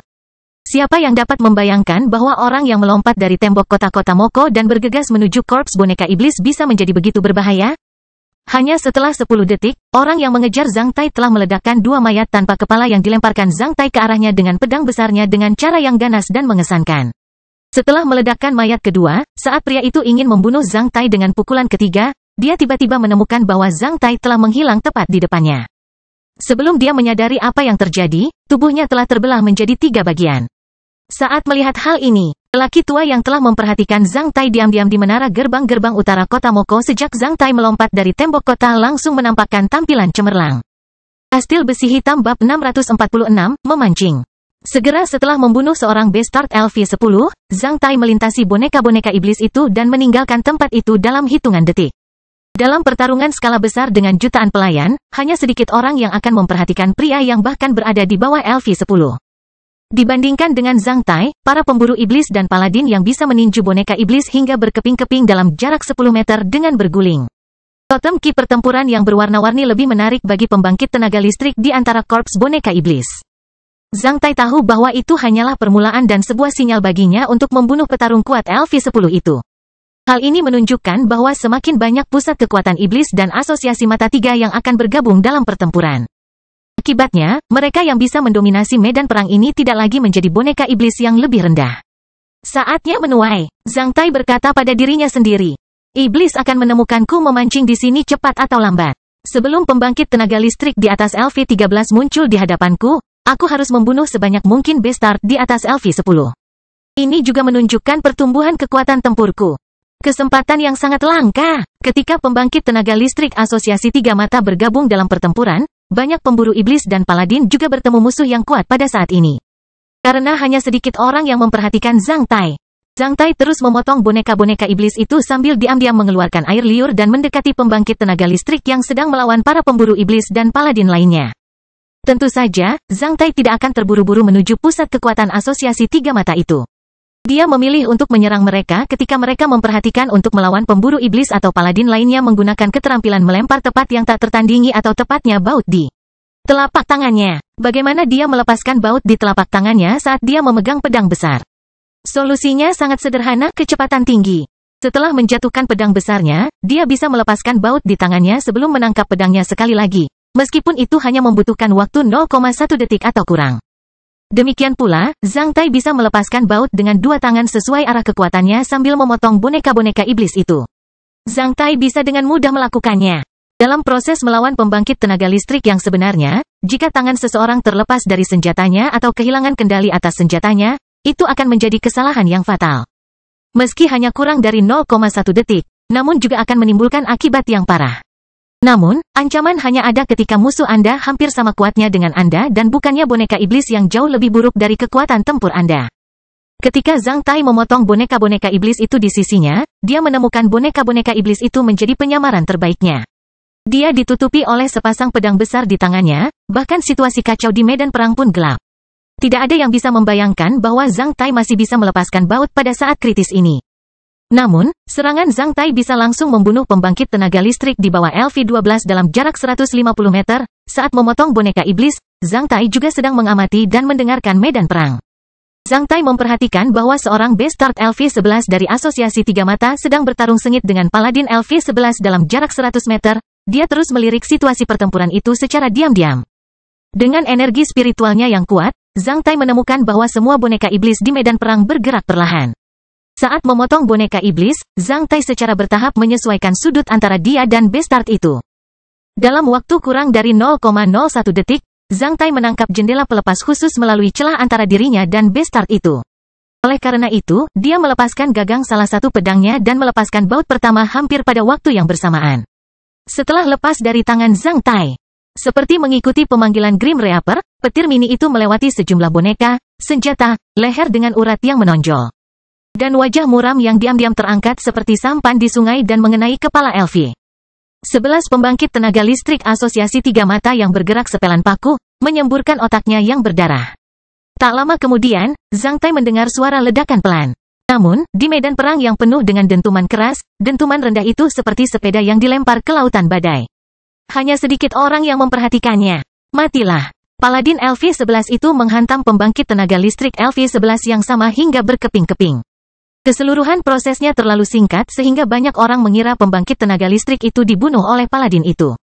Hanya Paladin yang mengetahui bahwa kepala pembangkit tenaga listrik telah meledak 0,1 detik sebelum dia menyentuh tubuh pembangkit tenaga listrik tersebut. Siapa itu? Paladin menjadi takjub saat dia melihat sekeliling. Namun, selain boneka-boneka iblis yang padat dalam jarak 40-50 meter, dia tidak dapat melihat orang lain. Beberapa pusat kekuatan manusia setidaknya berjarak 70 meter darinya. Selain itu, mereka semua sibuk berkelahi. Pria yang baru saja buang air kecil di tembok kota berada lebih dari 100 meter jauhnya dan sedang menyapu secara horizontal dengan dua pedang besarnya.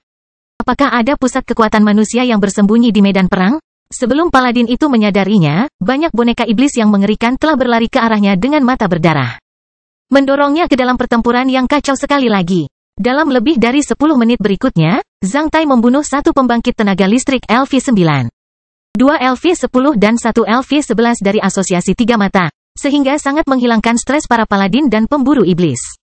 Namun, pada saat ini, garis pertahanan baja yang terdiri dari infanteri lapis baja berat Kekaisaran Taklin akhirnya ditembus oleh boneka-boneka iblis.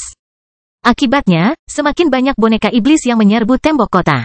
Tembok kota utara kota Moko secara bertahap ditempati oleh boneka-boneka setan. Dengan ledakan, seluruh daratan berguncang. Zhang Tai, yang sedang melawan boneka-boneka iblis, melihat ke kejauhan dan menemukan ki yang kuat naik ke langit dari korps boneka-boneka iblis itu dengan perasaan tinju darah besi. Sehingga menyebabkan kekacauan besar di kamp boneka-boneka iblis itu. Dengan suara jeritan yang menggetarkan seluruh gendang telinga di seluruh medan perang, Zhang Tai melihat seseorang yang dikenalnya melonjak menuju ki yang kuat dari belakang korps boneka iblis. Zhang Tai menemukan bahwa salah satunya adalah orang paling tua yang dipekerjakan oleh klan Senel, pembangkit tenaga listrik tingkat ksatria sejati yang pernah dia lihat di kota Tokei. Tak lama setelah itu, kedua sosok yang terbungkus api itu mulai jatuh di udara lebih dari 100 meter di atas tanah seperti dua meteor.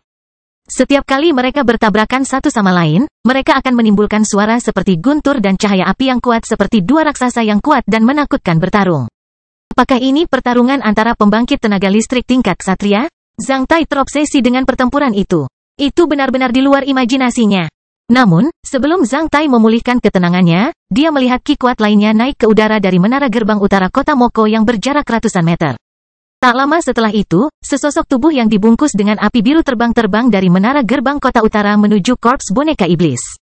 Dimanapun orang yang dibungkus dengan api biru itu lewat, banyak boneka iblis akan mulai membeku sebelum meledak. Zhang Tai merasakan orang itu meliriknya sebentar sambil terbang. Pada saat ini, ki kuat lainnya muncul di korps boneka iblis dan melesat ke arah yang satu ini.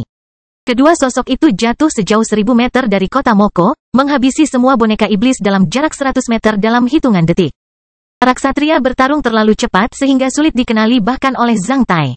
Dia hanya bisa mendengar dentuman keras. Pada saat ini, 4 ksatria bertarung dalam kelompok yang terdiri dari 2 orang. Dibandingkan dengan yang lain, ksatria bisa menimbulkan serangan destruktif dari jarak 100 meter. Saat para ksatria bergabung dalam pertempuran, seluruh pertempuran menjadi sangat panas. Boneka iblis dan auman pejuang manusia menyebar ke seluruh medan perang. Pada saat ini, Zhang Tai merasa gelap. Dia kemudian mengangkat kepalanya dan menemukan kumpulan setan sayap terbang di atas tembok kota, membersihkan banyak pejuang manusia dalam sekejap mata. Akibatnya, lebih banyak boneka iblis yang berlari ke tembok kota sambil mengeluarkan suara yang tidak jelas. Ketika iblis sayap terbang ke kota Moko, mereka melemparkan toples-toples tersebut, menyebabkan kebakaran besar di seluruh kota. Kastil Besi Hitam Bab 647, Pertemuan Kembali. Saat ini, sebagian besar senjata pertahanan udara di tembok kota utara menjadi tidak efektif. Kedua ksatria manusia telah meninggalkan kota sementara korps manusia dan korps boneka iblis berada dalam kekacauan. Saat itu, iblis sayap melancarkan serangan mematikan mereka. Semua iblis sayap itu adalah pejuang iblis tingkat 9. Dibandingkan dengan sebagian besar pejuang manusia, iblis sayap ini jelas memiliki kekuatan lebih besar dalam kekuatan tempur. Setan sayap itu sepertinya menjatuhkan bom gel yang mudah terbakar. Saat mereka jatuh ke tanah atau bangunan, mereka mulai terbakar. Banyak menara di dekat tembok utara kota Moko mulai terbakar dan menjadi tidak efektif. Kebakaran besar di tanah membuat matriks tentara panah otomatis kacau di kota. Banyak prajurit panah yang berguling-guling dan meratap di tanah dengan api di sekujur tubuh mereka. Para iblis segera mengambil inisiatif di medan perang. Akibatnya, semakin banyak boneka iblis yang memanjat tembok kota. Saat ini, Zhang Tai berniat mundur. Bahkan para ksatria dan iblis di antara pasukan boneka iblis telah menunjukkan diri mereka. Zhang Tai, sebagai master pertempuran bintang 5 LV11, tidak pernah bisa menentukan hasil dari pertempuran yang memiliki jutaan pengiring ini. Padahal ia sudah berusaha semaksimal mungkin demi kebaikan kota Moko. Jika boneka iblis itu benar-benar menduduki tembok kota utara, dia tidak akan bisa mundur lagi. Tidak ada gunanya dia mengorbankan dirinya di sini. Pada saat ini, para ksatria manusia yang kuat masih bertarung di depan sementara tembok kota utara di belakang mereka belum sepenuhnya ditempati. Sudah waktunya untuk mundur. Para pemburu iblis dan paladin yang melompat dari tembok kota bersamanya juga telah mengetahui situasi pertempuran karena beberapa dari mereka mulai mundur. Zhang Tai menghancurkan boneka iblis di belakangnya dengan pedang besar. Saat Zhang Tai hendak mundur, dia melihat seseorang melesat ke arahnya. Pada saat yang sama, orang itu mengayunkan pedangnya ke arahnya sambil berteriak. Apakah kamu berpikir untuk melarikan diri saat ini? Matilah! Orang yang bergegas menuju Zhang Tai jauh lebih kuat daripada yang baru saja ditemui Zhang Tai. Orang ini setidaknya adalah master pertempuran tingkat 11. Ketika dia masih berada 10 meter jauhnya, pedang ki agresifnya telah tiba di depan Zhang Tai. Pedang ki adalah serangan yang dipicu oleh pedang atau pedang di udara. Itu adalah varian dari pertempuran ki. Seseorang tidak bisa menghasilkan pedang ki kecuali menjadi petarung kuat LV10. Hanya ketika seseorang dapat meluncurkan serangan pertempuran ki di udara, barulah dia dapat menghasilkan pedang ki. Seseorang perlu berlatih metode budidaya yang benar untuk waktu yang lama sebelum menghasilkan pedang ki. Meskipun pedang ki berevolusi melalui pertempuran ki, itu sangat berbeda dari pertempuran ki. Dibandingkan dengan pertempuran ki, pedang ki biasanya lebih kental dan tajam, yang membuatnya lebih kuat. Oleh karena itu, dunia budidaya di atas LV10 lebih berwarna dan akan memberikan lebih banyak kemungkinan bagi setiap pembudidaya. Meskipun Zhang Tai sudah berada di LV11, dia masih belum melatih ki pedangnya. Namun, Zhang Tai tidak takut dengan pedang ki yang dipicu oleh master pertempuran LV11 lainnya saat dia mengolah tinju darah besi dan pertempuran ki darah besi yang lebih kuat. Karena tidak membayangkan bahwa dia bisa mendapatkan ikan lain sebelum mundur, Zhang Tai sangat senang. Namun, saat ini, Zhang Tai tidak punya waktu untuk bermain petak umpet dengan bajingan itu. Dia lebih suka mengakhiri pertempuran secepat mungkin. Zhang Tai kemudian menyilangkan sepasang pedang besar di depan dadanya dan memblokir ki pedang itu, menyebabkan ledakan keras yang tajam. Namun, tangan Zhang Tai bahkan tidak bergetar sama sekali. Pada saat ini, jika orang itu pintar, dia seharusnya berbalik dan melarikan diri secepat mungkin. Namun, dia lamban. Dia bahkan tidak berpikir bahwa dia sendiri tidak dapat menahan serangannya. Namun, pria di depannya dapat dengan mudah dan mantap melawannya menggunakan pedangnya tanpa menderita luka apapun. Bagaimana seorang petarung LV9 bisa memiliki kemampuan yang begitu hebat? Nikmati satu lagi, orang itu memicu pedang ki lain ke arah Zhang Tai. Idiot, Zhang Tai mengungkapkan ki pembunuh saat dia meninju lawannya di udara. Ketika Zhang Tai melancarkan pukulannya, dia bahkan tidak meletakkan pedangnya. Dengan pedangnya di depannya secara horizontal, dia melancarkan pukulannya ke arah lawannya. Hanya dengan senter merah, ki pertempuran berbentuk kepalan tangan telah terbang keluar. Setelah mematahkan pedang Qi yang dipicu oleh orang itu, pedang itu mengenai tubuh orang itu dan meledakkannya menjadi awan darah. Kekuatan pengetahuan rahasia rumah tangga Kekaisaran Norman tidak dapat sepenuhnya memainkan perannya hingga LV-10. Tinju darah besi, Raja Rock Sutra, buah-buahan, dan kesadaran Zhang Tai tentang tinju darah besi membuat Zhang Tai nyaris tak tertandingi dalam hal ini. Tingkat yang sama. Sementara itu, tinju darah besi terlihat paling unggul di mata Zhang Tai. Setelah meledakkan ikan menjadi beberapa bagian, Zhang Tai langsung berbalik dan bergegas menuju kota Moko. Ketika dia melewati seorang paladin dan pemburu iblis, dia membunuh lawan LV-10 dan LV-9 hanya dengan pedang besarnya alih-alih menggunakan battle key atau tinju darah besi. Sementara itu, dia meminta paladin dan pemburu iblis untuk mundur bersamanya. Pada saat kritis ini, kedua orang itu tidak punya waktu untuk memikirkan bagaimana Zhang Tai menjadi begitu tajam dalam sekejap. Mereka baru saja mundur menuju gerbang utara kota Moko bersama Zhang Tai sambil memotong boneka-boneka iblis. Ketika Zhang Tai meledakkan pembangkit tenaga listrik asosiasi tiga mata LV-11, dia mengekspos dirinya sendiri karena ki pertempuran merah menyala itu. Meskipun pukulannya hanya sementara, dia masih diperhatikan oleh seseorang di malam hari. Melihat Zhang Tai mundur, pria itu kemudian melaju ke arahnya. Lebih dari 100 meter dari kota Moko, Zhang Tai sudah merasakan krisis besar dan niat membunuh. Dia kemudian berbalik dan melihat sesosok tubuh melesat ke arah sini dari jarak 100 meter sementara kakinya hampir meninggalkan tanah. Skala, jantung Zhang Tai berdebar kencang karena dia tidak pernah membayangkan bisa bertemu kembali dengan pria ini di sini. Demikian pula, Skala juga memperhatikan bahwa orang yang menggunakan tinju darah besi tadi adalah Zhang Tai ketika dia semakin dekat dengan yang terakhir. Pada awalnya, Skala hanya merasa lawannya terlihat familiar. Ketika dia melihat lawannya dengan hati-hati, jantung Skala juga berdebar kencang. Zhang Tai? Apakah itu dia? Penampilan Zhang tidak berubah kecuali warna rambut dan wajahnya. Tentu saja Skala bisa mengenalinya dengan mudah. Skala mempercepat sekali lagi. Zhang Tai juga tahu bahwa Skala telah mengenalinya. Zhang Tai jelas menyadari kekuatan pertempuran yang mengerikan dari iblis pertempuran LV-14.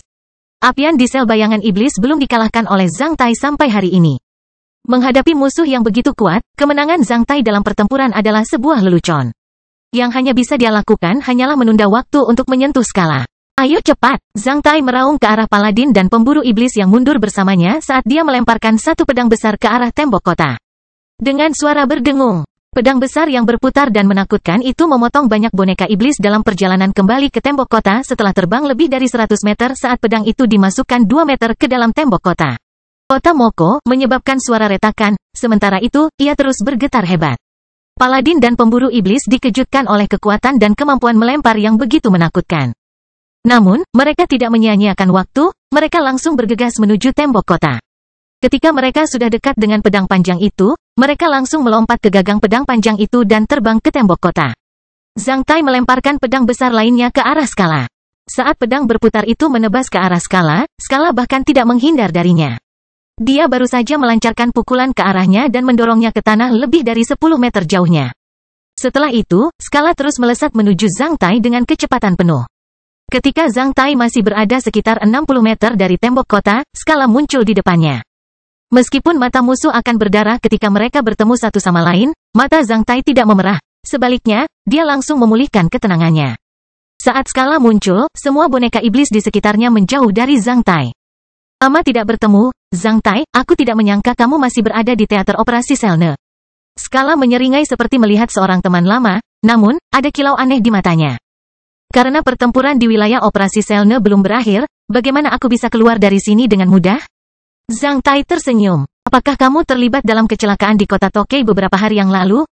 Skala bertanya tiba-tiba sambil melirik Zhang Tai dengan hati-hati dari kepala hingga ujung kaki dalam sekejap mata. Ah, apa yang terjadi di kota Tokei? Zhang Tai tertegun dan mencibir. Apakah keluargamu menemui masalah? Bagaimana perasaan bom alkemis dari pasukan sekutu manusia? Ketika Zhang Tai bertanya kepada Skala tentang hal itu, jantungnya berdebar kencang. Skala terlalu licik. Saya tidak pernah membayangkan ada orang yang meragukan saya atas apa yang saya lakukan di kota Tokei beberapa hari yang lalu. Namun, Skala mulai meragukanku saat dia bertemu kembali denganku. Orang yang menakutkan. Jika saya sedikit tidak bersalah, saya mungkin akan mengungkap banyak rahasia karena ini. Skala memperhatikan Zhang Tai dengan mata menyipit karena dia tidak dapat melihat informasi apapun dari tatapan Zhang Tai. Bagaimana mungkin Zhang Tai memiliki kelangkaan seperti itu? Jika ya, saya pasti sudah mencarinya terakhir kali. Saya diberitahu bahwa barang langka selalu ada dalam bentuk cincin atau gelang. Saya mungkin berpikir terlalu banyak. Skala kemudian tersenyum, tidak ada, kami baru saja kehilangan sesuatu. Tapi ini adalah kompensasi untuk bertemu kembali dengan Anda di sini. Benar-benar, Zhang Tai tersenyum dan tiba-tiba berseru, Tuan menuju bagian belakang Skala dengan tampilan yang mengejutkan. Skala terkejut ketika dia langsung melintas puluhan meter jauhnya seperti hantu. Pada saat yang sama, Zhang Tai bergegas menuju kota Moko. Ketika Skala menyadari bahwa dia telah ditipu, Zhang Tai sudah berada lebih dari 20 meter jauhnya. Karena tidak membayangkan bahwa dia ditipu oleh Zhang Tai sekali lagi bahkan dalam situasi yang begitu berat, wajah Skala, yang selalu sombong, menjadi pucat. Sambil menggeram, dia mengejar Zhang Tai. Kastil Besi Hitam Bab 648, Pelarian yang Sempit. Setelah melemparkan dua pedang, Zhang Tai membantu dirinya dengan keterampilan bergerak cepat. Dengan kecepatan maksimalnya, sepertinya dia akan sampai di tembok kota-kota Moko dalam sekejap mata. Namun, setelah berkali-kali melawan Apian, iblis pertempuran LV-14, Zhang Tai memahami bahwa hasil pertempuran selalu ditentukan dalam sekejap mata. Dia seharusnya tidak mempunyai pikiran kebetulan. Oleh karena itu, meski jaraknya hanya puluhan meter, Zhang Tai tetap menganggapnya berisiko seperti jurang alami saat dia mengerahkan seluruh kekuatannya. Setelah berlari sejauh 30 meter ke depan, Zhang Tai merasakan rambut halus berhembus di punggungnya. Tak lama setelah itu, Zhang Tai menyelesaikan gerakan yang hampir tidak bisa dilakukan oleh sebagian besar pembangkit tenaga listrik di levelnya. Dia hanya berbalik dan mundur dengan kecepatan yang sama sambil menghadapi serangan musuhnya. Itu adalah ki pertempuran kuat yang terbang ke arahnya dari iblis pertempuran LV-14. Skala tampak agak muram saat dia melaju menuju Zhang Tai. Saat melihat wajah Skala, Zhang Tai menyadari bahwa Skala tidak akan pernah membiarkannya pergi hidup-hidup saat ini. Saat itu, Zhang Tai meraung sambil meninju ki pertempuran itu dengan tinju darah besi miliknya. Meski muncrat darah, Zhang Tai tidak terjatuh. Sebaliknya, dia mundur lebih cepat dari sebelumnya. Beberapa boneka iblis ingin memblokir Zhang Tai sambil melambaikan tangan. Zhang Tai mengabaikannya dan menghancurkannya hingga berkeping-keping dengan bahu dan punggungnya. Pada tahap ini, Zhang Tai telah mampu meluncurkan ki pertempuran darah besi ke banyak bagian tubuhnya. Artinya, efek bagian tubuhnya pada boneka-boneka iblis itu sama dengan efek pukulannya. Tentu saja, rata-rata boneka iblis tidak akan pernah bisa melawannya. Skala tidak pernah membayangkan bahwa serangan hebatnya akan terhalang oleh pukulan Zhang Tai, bukannya meledakkan Zhang Tai menjadi berkeping-keping. Skala sangat terkejut seperti seekor lembu gila yang menginjak serangga dan menemukan bahwa serangga di bawah kukunya masih energi seperti sebelumnya. Dalam sepersekian detik, Skala menyadari bahwa Zhang Tai bukanlah orang yang sama yang ditangkap oleh klan Senel beberapa bulan lalu. Dia sudah berkali-kali berbeda. Skala tidak tahu apa yang terjadi pada Zhang Tai selama beberapa bulan terakhir. Namun, kemajuan Zhang Tai mendorong niat membunuh Skala yang mendidih di dalam dirinya. Sungguh orang yang menakutkan. Jika saya membuatnya tetap hidup beberapa tahun lebih lama, aku tidak akan pernah membiarkan dia lolos hidup-hidup. Sebuah keinginan terlintas di benak Skala. Melihat Zhang Tai berada dekat dengan tembok kota, Skala tiba-tiba melaju dengan ekspresi muram. Ketika dia akan melancarkan serangan lagi, para pemburu iblis dan paladin yang mengawasi Zhang Tai di tembok kota melancarkan serangan mereka ke arah Skala pada saat yang sama dengan kekuatan penuh mereka. Dalam sepersekian detik, baut yang dipicu oleh panah berat, kapak terbang, lembing, dan jarum baja tajam ditembakkan ke arah Skala. Hanya dengan mengangkat tangannya, Skala sudah menghanyutkan semuanya. Dalam sepertiga sekejap, Zhang Tai sudah berada 5 meter dari tembok kota. Sepertinya Zhang Tai akan melompat. Sambil meraung, pukulan serigala, Skala mendorong ki pertempuran berbentuk serigala ungu ke arah Zhang Tai dengan tangannya secepat sambaran petir setelah terbang di atas 10 meter, menutupi ruang atas Zhang Tai. Namun, Zhang Tai tidak melompat karena itu hanya gerakan palsu. Saat kaki Zhang Tai meninggalkan tanah, Zhang Tai tiba-tiba berjongkok. Setelah itu, dia berguling kembali ke tanah. Pukulan Skala menghantam tembok kota di dekat kulit kepala Zhang Tai. Setelah ledakan keras, Zhang Tai merasakan gempa bumi sementara pecahan batu jatuh ke tubuhnya seperti hujan. Akibatnya, muncul lubang setinggi 5 meter di tembok kota. Lapisan batu bata dan struktur beton yang tebalnya sekitar 1 meter yang menutupi tembok kota hancur total. Memperlihatkan batang baja yang terpuntir dan pelat baja pertahanan di dalam batang baja serta terowongan transportasi baja di sekitarnya, menyemburkan terlalu banyak uap-uap ke arah tersebut. Sekali, setelah melihat efek dari serangan ini, Zhang Tai benar-benar menyadari kekuatan besar dari keterampilan bertarung iblis pertempuran LV-14. Jika dia baru saja melompat, dia pasti sudah meledak berkeping-keping. Di tengah debu yang menutupi, Zhang Tai berguling ke kaki tembok kota. Saat melihat jeruji baja yang terbuka dan rusak, Zhang Tai merasa kedinginan di dalam. Di dalam uap-uap yang berkabut, Zhang Tai terdorong ke tanah dan melompat seperti elang besar. Hingga Zhang muncul kembali dalam debu yang menutupi dan uap-uap berkabut, Skala menyadari bahwa dia tidak membunuh Zhang Tai sekarang. Oleh karena itu, dia mengubah pandangannya dan bergegas menuju Zhang Tai sekali lagi. Namun, dia tidak membayangkan bahwa Zhang Tai memicu pukulan ki pertempuran berturut-turut ke arahnya seperti menembakkan peluru merah, memaksanya mundur beberapa langkah. Oleh karena itu, Skala harus memblokir serangan pertempuran ki Zhang Tai. Ketika dia ingin melancarkan serangan lagi ke arah Zhang Tai, geraman terdengar dari atas tembok kota ketika seorang pemimpin manusia jangkung dalam baju perang menyerbu ke arahnya seperti gunung yang tinggi. Sebelum orang itu tiba, bola ki pertempuran yang kuat yang hampir menandingi ki pertempurannya telah dipicu ke arah Skala. Skala memutar pikirannya sekitar 0,001 detik sebelum memilih mundur sambil menyaksikan Zhang Tai melompat ke tembok kota. Setelah tiba di puncak tembok kota, Zhang Tai menyapu beberapa boneka setan dari tembok kota dengan melambaikan tangannya. Setelah itu, dia berbalik dan menyeringai ke arah Skala. Pada saat yang sama, dia mengacungkan jempol ke arahnya dan membuat isyarat tangan untuk memotong tenggorokannya sebelum menghilang dari atas tembok kota. Skala terlihat sangat buruk sementara rasa frustrasi dan bayangan menutupi pikirannya. Kalian para bangsawan dari Asosiasi Tiga Mata, bagaimana bisa iblis perang menindas seorang ahli pertempuran? Datanglah ke sini untuk berduel denganku jika kamu adalah pria sejati. Pemimpin manusia itu melompat dari tembok kota sambil mengumpat dengan mata berdarah. Pada saat yang sama, dia mengangkat kapak besarnya dan melesat menuju Skala. Aduh, Zhang Tai memuntahkan darah segar ke tanah. Setelah itu, dia merasa jauh lebih baik. Dia kemudian menyeka darah dari sudut mulutnya dan terus berlari ke depan. Sekitar 2 mil jauhnya dari gerbang utara kota dan wilayah yang kacau itu, Zhang Tai melintasi gang-gang dan jalan-jalan yang remang-remang di kota Moko. Semua rumah di depan matanya kosong. Biasanya, beberapa pejuang mungkin tinggal di sini, namun, semua petarung sudah berkumpul saat ini. Mereka sedang bersiap untuk pertempuran atau pelarian yang akan datang, meninggalkan daerah pemukiman lama ini langsung kosong. Setan sayap masih melayang di udara. Banyak tempat telah terbakar. Zhang Tai tidak tahu apakah iblis sayap itu bisa memperhatikannya. Dia berusaha berhati-hati, oleh karena itu, dia menghindari jalan utama dan memilih jalur tersembunyi. Di depannya ada sebuah rumah semi tua 3 lantai dengan merek hotel di fasadnya. Gerbang hotel terbuka lebar. Setelah memastikan bahwa tidak ada yang memperhatikannya, Zhang Tai langsung masuk ke hotel itu. Hotel itu berantakan sementara pecahan kaca, majalah dan kertas kotor menutupi tanah. 2 ekor tikus sedang berlari melintasi sebuah gradevin yang kosong. Mereka sama sekali tidak takut pada Zhang Tai. Zhang Tai menyadari bahwa hotel ini sudah lama ditutup. Setelah itu, dia naik sedikit ke atas. Ada beberapa kamar tamu di lantai 2 dan lantai 3. Di belakang hotel itu ada dapur kosong dan halaman. Zhang Tai kemudian sampai ke lantai 3. Sebagian besar ruangan di lantai 3 dibuka dengan berbagai macam barang menutupi lantai, termasuk pecahan botol, toples, dan mainan lama anak-anak. Zhang Tai datang ke ruangan yang berantakan dan memeriksa ke dalam. Setelah tidak menemukan masalah, dia menutup pintu dari dalam sambil menghadap ke dalam dengan cara yang biasa. Dia kemudian bersandar ke dinding dan terengah-engah. Kegelapan di dalam ruangan memberinya rasa aman dan ketenangan. Zhang Tai mengeluarkan 2 botol obat serbaguna dan meminum semuanya sekaligus. Setelah 1 menit, dengan perasaan hangat di dadanya, Zhang Tai merasa sedikit nyaman.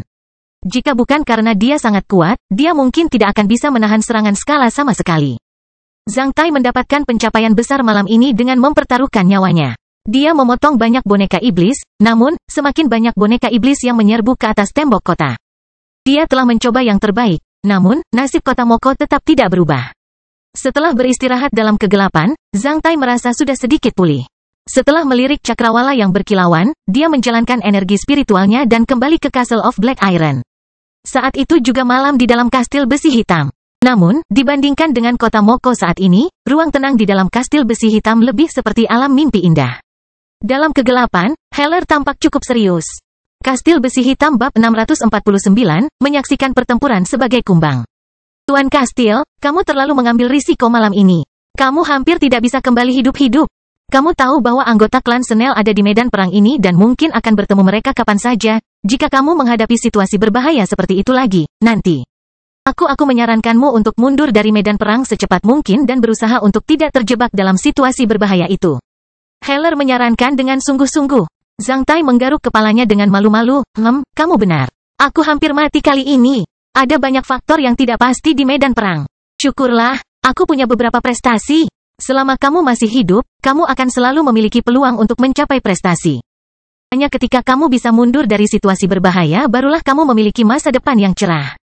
Nasihat Heller sangat berharga. Oleh karena itu, Zhang Tai menerimanya dengan rendah hati.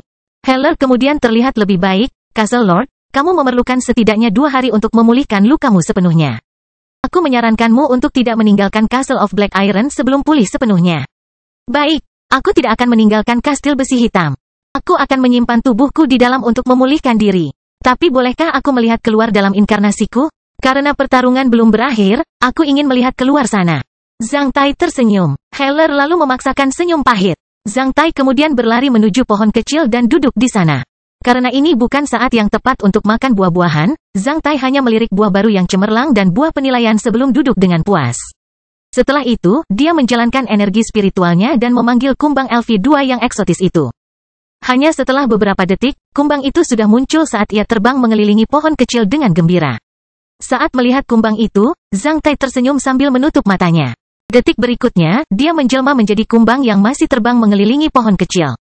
Karena itu, dia meninggalkan kastil besi hitam. Saat Zhang Tai muncul kembali di kamar hotel, dia terbang keluar kamar melalui jendela yang pecah. Pertempuran paling sengit masih terjadi di dekat gerbang utara kota. Oleh karena itu, Zhang Tai terbang menuju ke sana. Zhang Tai terus terbang sedikit lebih cepat dari burung pipit yang berada 10 meter di atas tanah. Namun dibandingkan seukuran burung pipit, kumbang kecil ini lebih lincah karena tubuh hitamnya yang seukuran kuku hampir tidak terlihat oleh orang di malam hari. Seluruh kota Moko dipenuhi seruan pertempuran dan nyala api yang memekakkan telinga. Di utara kota Moko, 2 ki pertempuran yang sangat luar biasa dan kuat meluncur ke udara, satu biru, satu cian. Ini adalah kedua kalinya Zhang Tai menyaksikan fenomena abnormal ketika kedua ksatria itu bertarung satu sama lain. Ketika istana Huaiyuan menyerbu kota dingin surga, Zhang Tai melihat ki pertempuran para ksatria untuk pertama kalinya. Terakhir kali, ketika Zhang Tai berada di luar kota, dia melihat 2 jilid ki pertempuran berkilau yang mirip dengan asap kotoran serigala yang membubung ke udara di dalam kota dingin surga. Ini menandakan bahwa para ksatria telah membuat api sungguhan. Dibandingkan dengan di siang hari, ketika di malam hari, pertempuran ki para ksatria akan memiliki efek yang lebih menakjubkan. Karena Zhang Tai belum mencapai level itu, Zhang Tai tidak tahu apakah efek pertempuran ki di belakang para ksatria adalah totem pertempuran ki. Zhang Tai bahkan tidak yakin apakah kekuatan itu adalah ki pertempuran atau bukan. Dibandingkan dengan totem ki pertempuran di bawah para ksatria, Zhang Tai melihat gambar-gambar tidak jelas dalam 2 volume cahaya, yang lebih mirip para ksatria itu sendiri daripada menjadi binatang ajaib. Zhang Tai bertanya-tanya tentang segala hal tentang ksatria. Yang paling menarik perhatiannya di luar kastil besi hitam adalah pertarungan antara 2 ksatria di luar kota. Itu adalah kesempatan yang sangat langka untuk menyaksikan pertarungan antara 2 ksatria. Ini adalah satu-satunya saat Zhang Tai bertemu sejak dia lahir. Siapapun yang mempunyai impian dalam jalur kultivasi tidak akan pernah melewatkan kesempatan seperti itu. Ketika Zhang Tai mencapai gerbang kota utara, dia menemukan tembok kota utara telah ditempati oleh boneka-boneka iblis, sementara semakin banyak boneka iblis yang berkerumun di tembok kota dan memulai pertempuran sengit dengan korps manusia. Pejuang manusia melawan boneka-boneka iblis selangkah demi selangkah mundur di sepanjang tangga dan bartizan demi bar. Darah segar menyembur setiap detiknya. Gerbang utara kota telah dibuka sementara pasukan manusia telah keluar dari sana. Mereka membentuk 3 matriks pikemen kuat berbentuk karakter Cinapin. Semua petarung manusia dari 3 matriks pikemen mengenakan pelindung logam. Setiap petarung memegang tombak sepanjang 3 meter, membuat setiap matriks pikemen menjadi landak baja. Boneka iblis manapun yang berlari ke depan salah satu dari 3 matriks pikemen akan menghadapi sekelompok tombak, bukan hanya 10 tombak. Dalam sekejap mata, boneka iblis itu akan terkoyak oleh banyak tombak. Zhang Tai terkejut karena ini adalah pertama kalinya dia menyaksikan kekuatan besar matriks pikemen manusia. Di antara 3 matriks pikemen, terdapat matriks prajurit panah otomatis. 4 matriks persegi dapat memainkan efek yang kuat ketika bekerja terkoordinasi. Akibatnya, boneka-boneka iblis di dekat gerbang utara kota itu menderita kerugian besar. Lambat laun, mayat boneka iblis setebal 3 meter di depan matriks pikemen. Jika mereka hanya perlu menghadapi infanteri biasa dari boneka-boneka iblis, matriks pikemen manusia memiliki keuntungan yang luar biasa. Namun, tidak ada kata jika di medan perang, terutama untuk angkatan bersenjata umum di bawah LV6, hubungan saling menahan antara angkatan bersenjata yang berbeda terlihat jelas. Ketika matriks pikemen manusia menumpas boneka-boneka iblis yang ganas itu, sejumlah besar boneka-boneka iblis itu menembakkan lembing pendek mereka ke arah matriks pikemen dari jarak puluhan meter. Akibatnya, para pejuang manusia ditembus satu demi satu. Namun, di udara, dari ketinggian yang tidak dapat dijangkau oleh baut dari tanah, iblis sayap lainnya melemparkan toples yang terbakar ke arah matriks pikemen. Akibatnya, semakin banyak manusia pejuang yang tertelan kobaran api sehingga menimbulkan kekacauan pada Matrix. Namun, meski dibaptis dengan api yang menyala-nyala dan lembing pendek, para pejuang manusia tetap bergerak maju, berbelok ke kiri dan berbelok ke kanan dalam frekuensi yang tetap atas perintah petugas yang ditugaskan untuk terus membersihkan semua musuh di depan mereka. Bahkan jika perwira yang ditugaskan jatuh, orang lain akan segera mengambil alih komando dan melanjutkan pertempuran. Kilau totem ki pertempuran naik atau turun terus-menerus, yang menandakan teror perang suci. Setelah menghela nafas ke dalam, Zhang Tai terbang melewati tembok kota dan medan perang menuju dua volume cahaya di kejauhan. Semut hanya perlu menyelesaikan pertempuran mereka di lubangnya. Burung bisa mengakhiri pertarungannya di dahan, harimau menyelesaikan pertempuran mereka di hutan sementara para ksatria bertarung terlepas dari medan perangnya. Zhang Tai hanya bisa melihat dua ksatria saat ini. Dua ksatria lainnya telah menghilang. Bahkan dua ksatria lainnya telah berada lebih dari 10 mil jauhnya dari medan perang umum. Kumbang itu segera mendekati medan perang kedua ksatria itu. Dalam perjalanan ke sana, Zhang Tai terpana oleh banyak mayat boneka iblis yang tampak aneh dan menyedihkan. Setelah tiba di medan perang mereka, Zhang Tai baru saja mendarat di tangki uap rusak yang berjarak lebih dari 700 meter. Meskipun moncong balista tidak tebal untuk manusia, itu seperti pohon yang menjulang tinggi dan tebalnya puluhan kali panjang lengannya. Meskipun badan balista berkilau di mata manusia, ia penuh dengan butiran halus dan lubang-lubang seperti kasur besar anti licin di mata kumbang. Oleh karena itu, keempat kaki kumbang yang ditutupi duri halus tersebut dapat berdiri kokoh di atasnya. Dia bahkan bisa bergelantungan terbalik di atasnya dengan kokoh seperti gunung Tai. Setelah melepaskan sayapnya, Zhang Tai melebarkan matanya dan mulai mengapresiasi pertarungan antara kedua ksatria itu. Para ksatria bergerak sangat cepat sehingga Zhang Tai tidak bisa melihat gerakan mereka dengan jelas. Dia hanya bisa merasakan efek pertarungannya. Pusat pertempuran mereka seperti badai petir mengerikan yang bergulat dengan kilau biru dan cian. Dengan ledakan yang tajam, ki pembunuh yang kuat, dan setelah pertempuran, ki mereka lolos dari badai petir itu.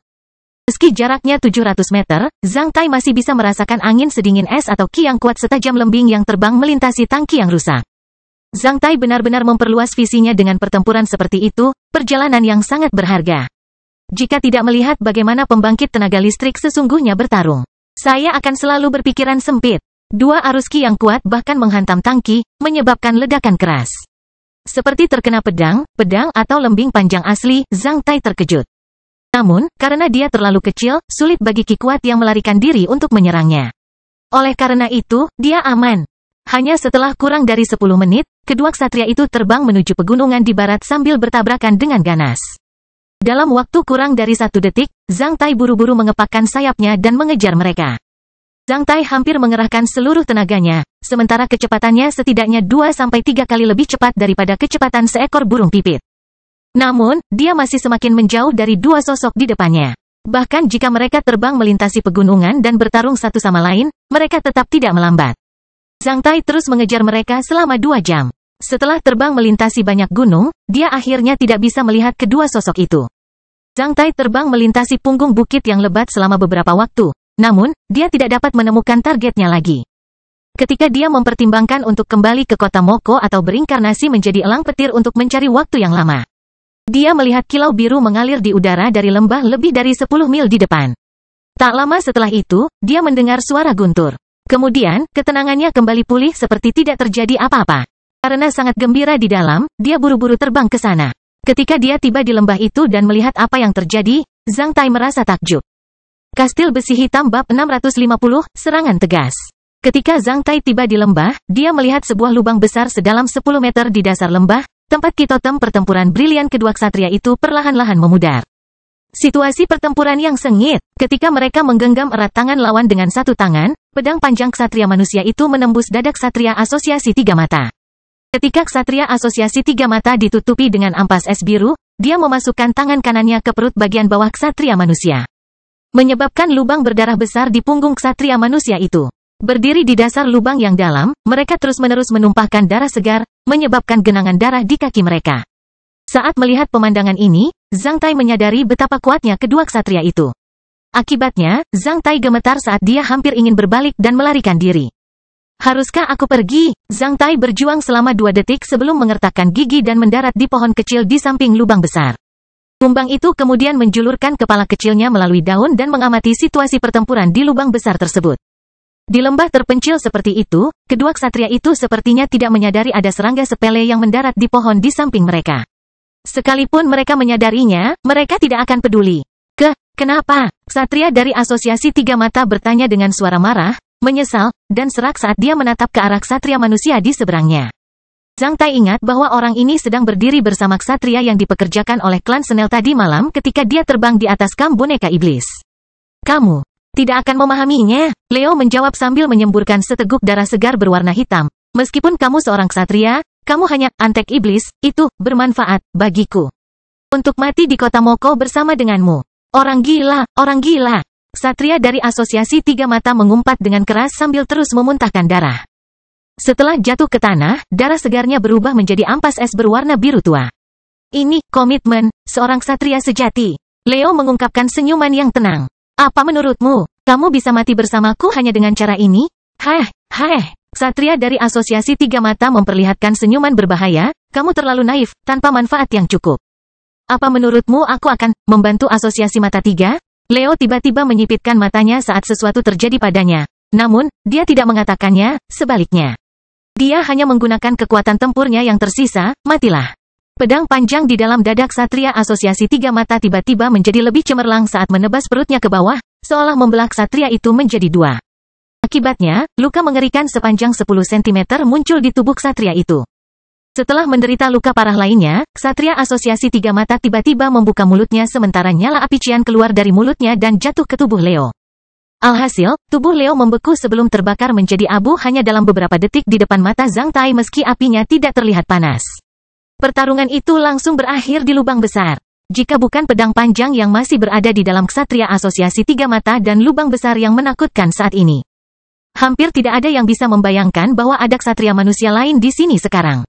Ini adalah pertama kalinya Zhang Tai menyaksikan kematian seorang ksatria manusia yang kuat. Bahkan sampai sekarang, Zhang Tai masih belum mengetahui nama ksatria manusia yang telah meninggal tersebut. Darah Zhang Tai mendidih. Ksatria dari Asosiasi Tiga Mata langsung berlutut dan mulai meludahkan darah. Setelah beberapa saat, dia berjuang untuk bangkit dan mencoba mengeluarkan pedang panjang itu dari tubuhnya. Namun, saat dia bergerak, dia mengucapkan harem yang teredam sementara keringat mengucur deras di dahinya. Akhirnya, dia meninggalkan pemikiran itu karena dia hanya menyimpan pedang itu di dalam tubuhnya. Meski hanya dengan satu usaha, dia hampir menghabiskan seluruh kekuatan fisiknya. Dia mengayunkan tubuhnya selama beberapa detik sebelum menjatuhkan dirinya ke tanah dengan menyilangkan kaki. Setelah itu, dia mengeluarkan sebotol obat dan meminumnya. Dia kemudian menutup matanya dan memasuki meditasi. Pada saat ini, sebuah pemikiran gila muncul di benak Zhang Tai. Namun, ketika Zhang Tai mengingat api cian yang terbang keluar dari mulut ksatria Asosiasi Tiga Mata dan kekuatan tempurnya yang menakutkan, Zhang Tai langsung ragu-ragu. Semua tindakan itu terlalu berisiko. Dia akan aman dan sehat jika dia pergi dari sini saat ini, namun jawabannya ini, komitmen seorang ksatria sejati, memenuhi pikiran Zhang Tai. Hanya setelah berpikir kurang dari 5 detik, Zhang Tai mengertakkan gigi dan terbang dari daun. Saat itu, ksatria dari Asosiasi Tiga Mata sepertinya merasakan ada sesuatu yang salah saat dia berbalik. Ketika dia mengetahui bahwa itu hanyalah seekor serangga, dia mengabaikannya dan melanjutkan meditasinya. Ketika pria itu berbalik, Zhang Tai sangat ketakutan hingga dia hampir ingin berbalik dan terbang. Dia tidak pernah membayangkan bahwa orang seperti itu masih bisa memiliki kemampuan persepsi yang begitu besar bahkan sampai sekarang. Sungguh seorang ksatria, namun demikian, Zhang Tai sekali lagi dikendalikan oleh gen petualangnya. Pada saat terakhir, ksatria itu merasakan sesuatu di belakangnya. Dia melihat ke belakang sekali lagi. Kali ini, dia tidak melihat seekor serangga lagi. Sebaliknya, dia melihat tatapan tegas Zhang Tai yang penuh dengan niat membunuh. Alhasil, orang itu langsung melebarkan matanya. Matilah, Zhang Tai mengucapkan kata-kata yang sama yang diucapkan oleh ksatria manusia tadi seolah-olah dia akan menyelesaikan kehendak ksatria manusia. Sementara itu, dia menyerang telinga dan pelipis sang ksatria dengan pukulannya yang penuh dengan kekuatan fisik dan ki pertempuran darah besi yang ganas. Akibatnya, setiap lubang di kepala ksatria Asosiasi Tiga Mata menyemburkan darah sementara kepalanya terdistorsi. Karena takut dengan nyala api cian, setelah memukul kepalanya, Zhang Tai memindahkan belati dari Castle of Black Iron dan menikamnya puluhan kali di punggungnya dalam sekejap mata. Ketika Zhang Tai berhenti, dia menemukan ksatria itu sudah mati dengan mata terbuka lebar. Zhang Tai tidak tahu apakah pria itu dihantam sampai mati oleh pukulannya atau karena belatinya. Hanya setelah beberapa saat, Zhang Tai menyadari bahwa dia sudah mengeluarkan keringat. Sementara itu, dia terengah-engah saat dadanya naik turun. FCK, sungguh intens membunuh seorang ksatria. Zhang Tai bergumam. Segera setelah membunuh orang itu, Zhang Tai memindahkan mayat itu bersama dengan pedang panjang di mayat itu ke dalam kastil besi hitam. Setelah itu, dia melihat ke dasar lubang dengan tampilan yang rumit dan memastikan bahwa tidak ada yang tersisa kecuali abu. Kemudian, Zhang Tai memasuki kastil besi hitam. Beberapa detik kemudian, kumbang hitam itu muncul kembali. Itu mengubah arah dan terbang menjauh. Hanya setelah kurang dari 20 detik, sebelum Zhang Tai meninggalkan lembah, sosok lain tiba. Saat melihat sosok itu, Zhang Tai terlalu takut sehingga dia mulai mengeluarkan keringat bahkan di Castle of Black Iron. Orang itu adalah Kos. Kos melesat ke sini secepat sambaran petir dengan mata berbinar dan mulai memeriksa lubang besar itu dengan cermat. Karena dasar lubang besar itu penuh dengan kerikil, Zhang Tai tidak khawatir akan meninggalkan jejak apapun di atasnya. Setelah tidak menemukan petunjuk, Kos akhirnya memperhatikan tumpukan kecil abu hitam dan noda darah itu. Dia berjongkok dan mengusap abu hitam dan noda darah dengan jarinya. Setelah itu, dia memperlihatkan ekspresi ragu. Setelah berdiri di dalam lubang selama beberapa detik, dia melompat keluar. Setelah beberapa detik, dia melewati Zhang Tai secepat angin. Saat itu, Zhang Tai hanya berjarak kurang dari 10 meter dari Kos. Namun, Kos tidak menghiraukan serangga sekecil itu di balik batang pohon, yang warnanya berubah sama dengan warna batangnya. Jika saya menunggu 20 detik lagi sebelum menyerang ksatria atau tinggal 20 detik lebih lama di dalam lubang setelah membunuhnya, hasilnya akan sangat berbeda. Zhang Tai merasa beruntung di dalam hati. Setelah terbang dari bagasi, Zhang Tai tidak terburu-buru untuk kembali ke kota Moko, sebaliknya. Dia terus terbang puluhan mil jauhnya ke arah barat sebelum mendarat di celah seukuran telapak tangan di tebing rendah. Setelah itu, kumbang tersebut kembali ke Castle of Black Iron. Di Castle of Black Iron, Zhang Tai membuka matanya ketika dia menemukan Heller mengawasinya dengan tatapan aneh. Ibaratnya seorang dokter matematika mengamati orang yang lewat dengan membersihkan kumpulan lotere yang berisi total hadiah 5-6 miliar koin emas dengan membeli 50-60 lotere dengan nomor yang sama. Jika bukan orang yang lewat berkolusi dengan penjual lotere, itu hanya karena keberuntungan. Zhang Tai tidak punya waktu untuk mempertimbangkan arti dari tatapan aneh Heller, sebaliknya, dia langsung berlari ke arah ksatria asosiasi tiga mata itu dengan ramah. Setelah membalikkan mayat itu dengan kakinya, Zhang Tai langsung menghunus pedang panjang itu dari mayat itu. Tentu saja, senjata ksatria itu tidak biasa. Saat dia memegang pedang panjang itu, Zhang Tai menyadari bahwa itu jarang terjadi.